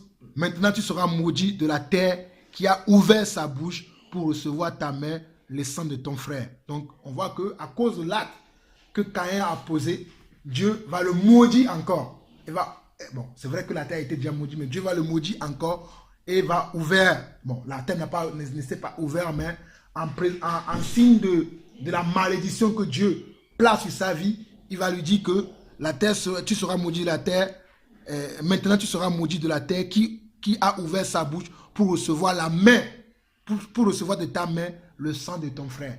C'est pour ça que... de sa main, enfin au niveau de l'acte physique qu'il a fait, c'est lui qui a le premier en fait agi de manière violente, c'est ça que... Tout à fait, c'est ce que je voulais dire, qu'à cause de la mort de son frère, Abel qui a tué en ouvrant la terre pour mettre le sang, c'est ça qui va être la suite de sa malédiction. Bon, c'est la continuité au fait de la malédiction de Dieu déjà qui existait déjà sur la terre. Et lui va encore, on peut être maudit 2 fois, hein. Tu as déjà maudit 1 fois, mais à cause de ton âme, tu vas être, au lieu que tu cherches à enlever cette malédiction qui est sur toi, tu ajoutes malédiction sur malédiction, malédiction sur malédiction, malédiction sur malédiction. Mais on peut être maudit, Saül, par exemple. Voilà, on peut être maudit et vivre maintenant dans la volonté de Dieu afin que Dieu puisse avoir pitié de nous et enlever cette malédiction qui est sur nous. On va chercher au fait la faveur de Dieu par rapport à la manière dont on vit. Mais si on continue de vivre dans le péché, mais Dieu ajoutera. Parce qu'on va voir même dans plusieurs versets où Dieu dit, je vous ai averti par telle chose, mais puisque vous n'êtes pas revenus, je vous envoie telle chose. Alors que Dieu attendait que tu reviennes peut-être de tes mauvais chemins, que tu reviennes afin qu'ils enlèvent peut-être la malédiction qu'il avait prévue. Vous allez voir, c'est vrai qu'on a lu tout à l'heure que Dieu ne se répand pas, mais quelquefois on a vu Dieu qui avait dit que je vais te faire telle chose, mais parce que tu t'es senti concerné, tu t'es senti humilié, tu t'es humilié devant le Seigneur, il dit je me répands de ce que j'avais dit que je veux faire premièrement. Il est Dieu, mais n'allez pas me dire pourquoi il a dit que je ne me répands pas, mais c'est comme ça que Dieu agit. Je vais lire un petit peu Genèse 4 au-delà de... Enfin, est-ce que Dieu il dit encore d'autres choses Voilà, au verset... Après, pour me remettre en mémoire. Verset 12, il dit quand tu cultiveras le sol, il ne te donnera pas plus sa richesse. Donc c'est pour ça que je disais qu'il a maudit la terre. Parce que quand tu cultives le sol, il ne te donnera plus sa richesse. Tu seras errant et vagabond sur la terre. Caïn dit à l'Éternel, mon châtiment est trop grand pour être supporté. Voici, tu me chasses aujourd'hui de cette terre, je serai caché loin de ta face. Je serai errant et vagabond sur la terre, et quiconque me trouvera me tuera. L'Éternel lui dit, si quelqu'un tuait Caïn, Caïn sera vengé 7 fois. Et l'Éternel mit un signe sur Caïn pour que quiconque le trouverait ne le tue point.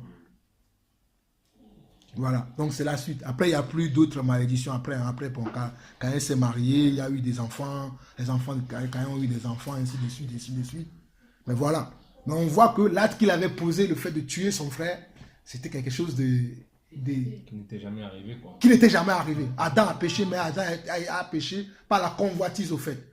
En mettant le doute sur la parole de Dieu. Mais on sait que, comme on dit, hein, un péché entraîne un autre péché. C'est le péché d'Adam, la malédiction là, qui a entraîné Caïn à vouloir tuer son frère après. Parce qu'un péché entraîne un autre péché.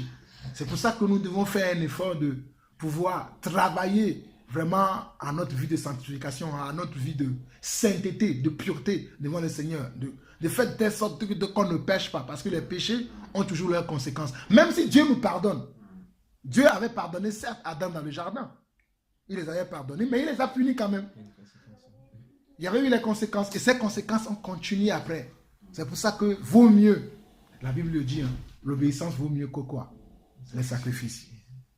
Amen. Je n'ai plus grand chose à dire parce que trop parler aussi, c'est pas bien. Mais c'est bien. J'aime bien le peu de temps qu'on a fait. C'est court, c'est consistant, mais on a pu comprendre ce que c'est que le royaume de Dieu aujourd'hui.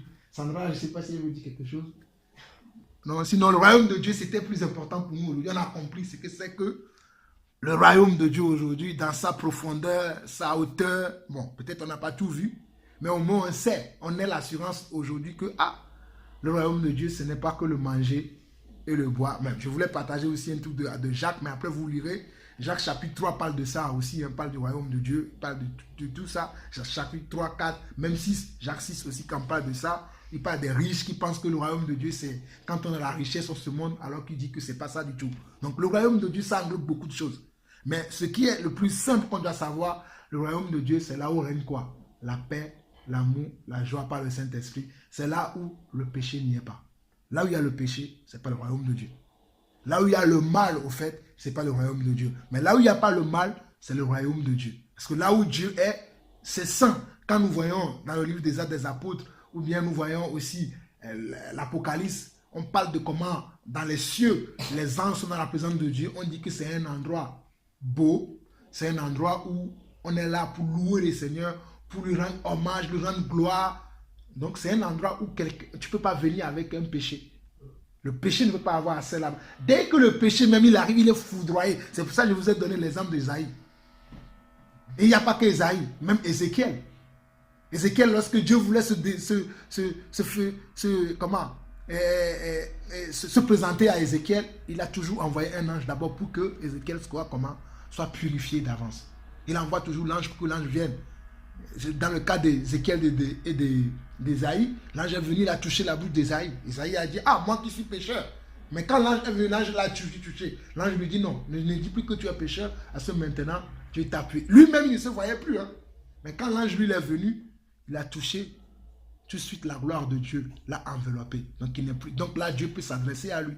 C'est là où Dieu a commencé à lui parler. Mais l'homme pécheur, il ne peut pas avoir accès à... C'est pour ça que Dieu a fait quoi? Il a appelé les intermédiaires, les apôtres, les prophètes, pour s'adresser aux hommes. Parce que si lui-même il vient, il va nous foudroyer. Donc il préfère envoyer des envoyés de Dieu qu'on appelle communément, hein, quand je dis prophète, tout ça, aujourd'hui on sait qu'il y a les apôtres, il y a les pasteurs, il y a les évangélistes, toutes ces personnes-là travaillent pour la même personne qui est Dieu. Mais chose est-il que même si on suit ces personnes, il faut qu'on soit sûr qu'ils sont vraiment dans la vérité, parce que beaucoup d'entre eux aujourd'hui, comme nous avons vu dans Jérémie, ils suivent le penchant de leur cœur. Ils ne suivent pas leur Dieu. Ils suivent le penchant de leur... Comme je l'ai dit, bien, ils suivent le penchant de leur cœur. Certains, c'est de créer des grands stades, qu'on puisse entendre parler d'eux dans les télévisions, qu'on puisse entendre parler d'eux un peu partout. Ce n'est plus la chose de Dieu. Qui sont ceux qui cherchent? Mais c'est autre chose. Mais on met Dieu devant.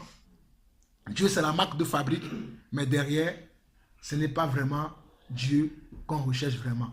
En tout cas, que le Seigneur, notre Dieu, puisse nous faire grâce afin que nous puissions continuer à marcher dans son royaume, à chercher son royaume, sa justice, sa paix, même sa joie autour de nous. Et toutes les autres choses, comme la Bible le promet, nous seront données par-dessus. Même si nous n'avons pas les autres choses, sachons au moins quand même que nous avons la vie éternelle en nous. Et c'est Christ la vie éternelle. C'est Christ en nous. Nous continuons de marcher selon lui. Nous persévérons, même si c'est dur. Nous travaillons de jour en jour, de mieux en mieux. Comme la Bible le dit dans 1 Thessaloniciens chapitre 4. Il dit, allant de progrès en progrès. Si nous allons de progrès en progrès, je crois qu'en ce jour-là, nous ne serons pas de ceux-là qui seront jetés dans les temps de feu, mais nous serons de ceux-là qui seront assis à la droite de Dieu.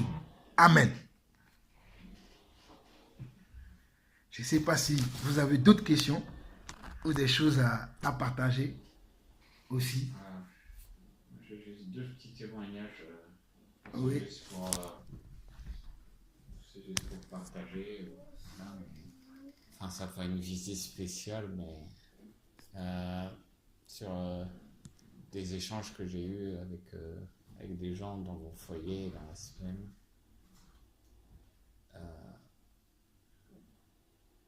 Ce n'est pas la peine d'enregistrer spécialement d'ailleurs.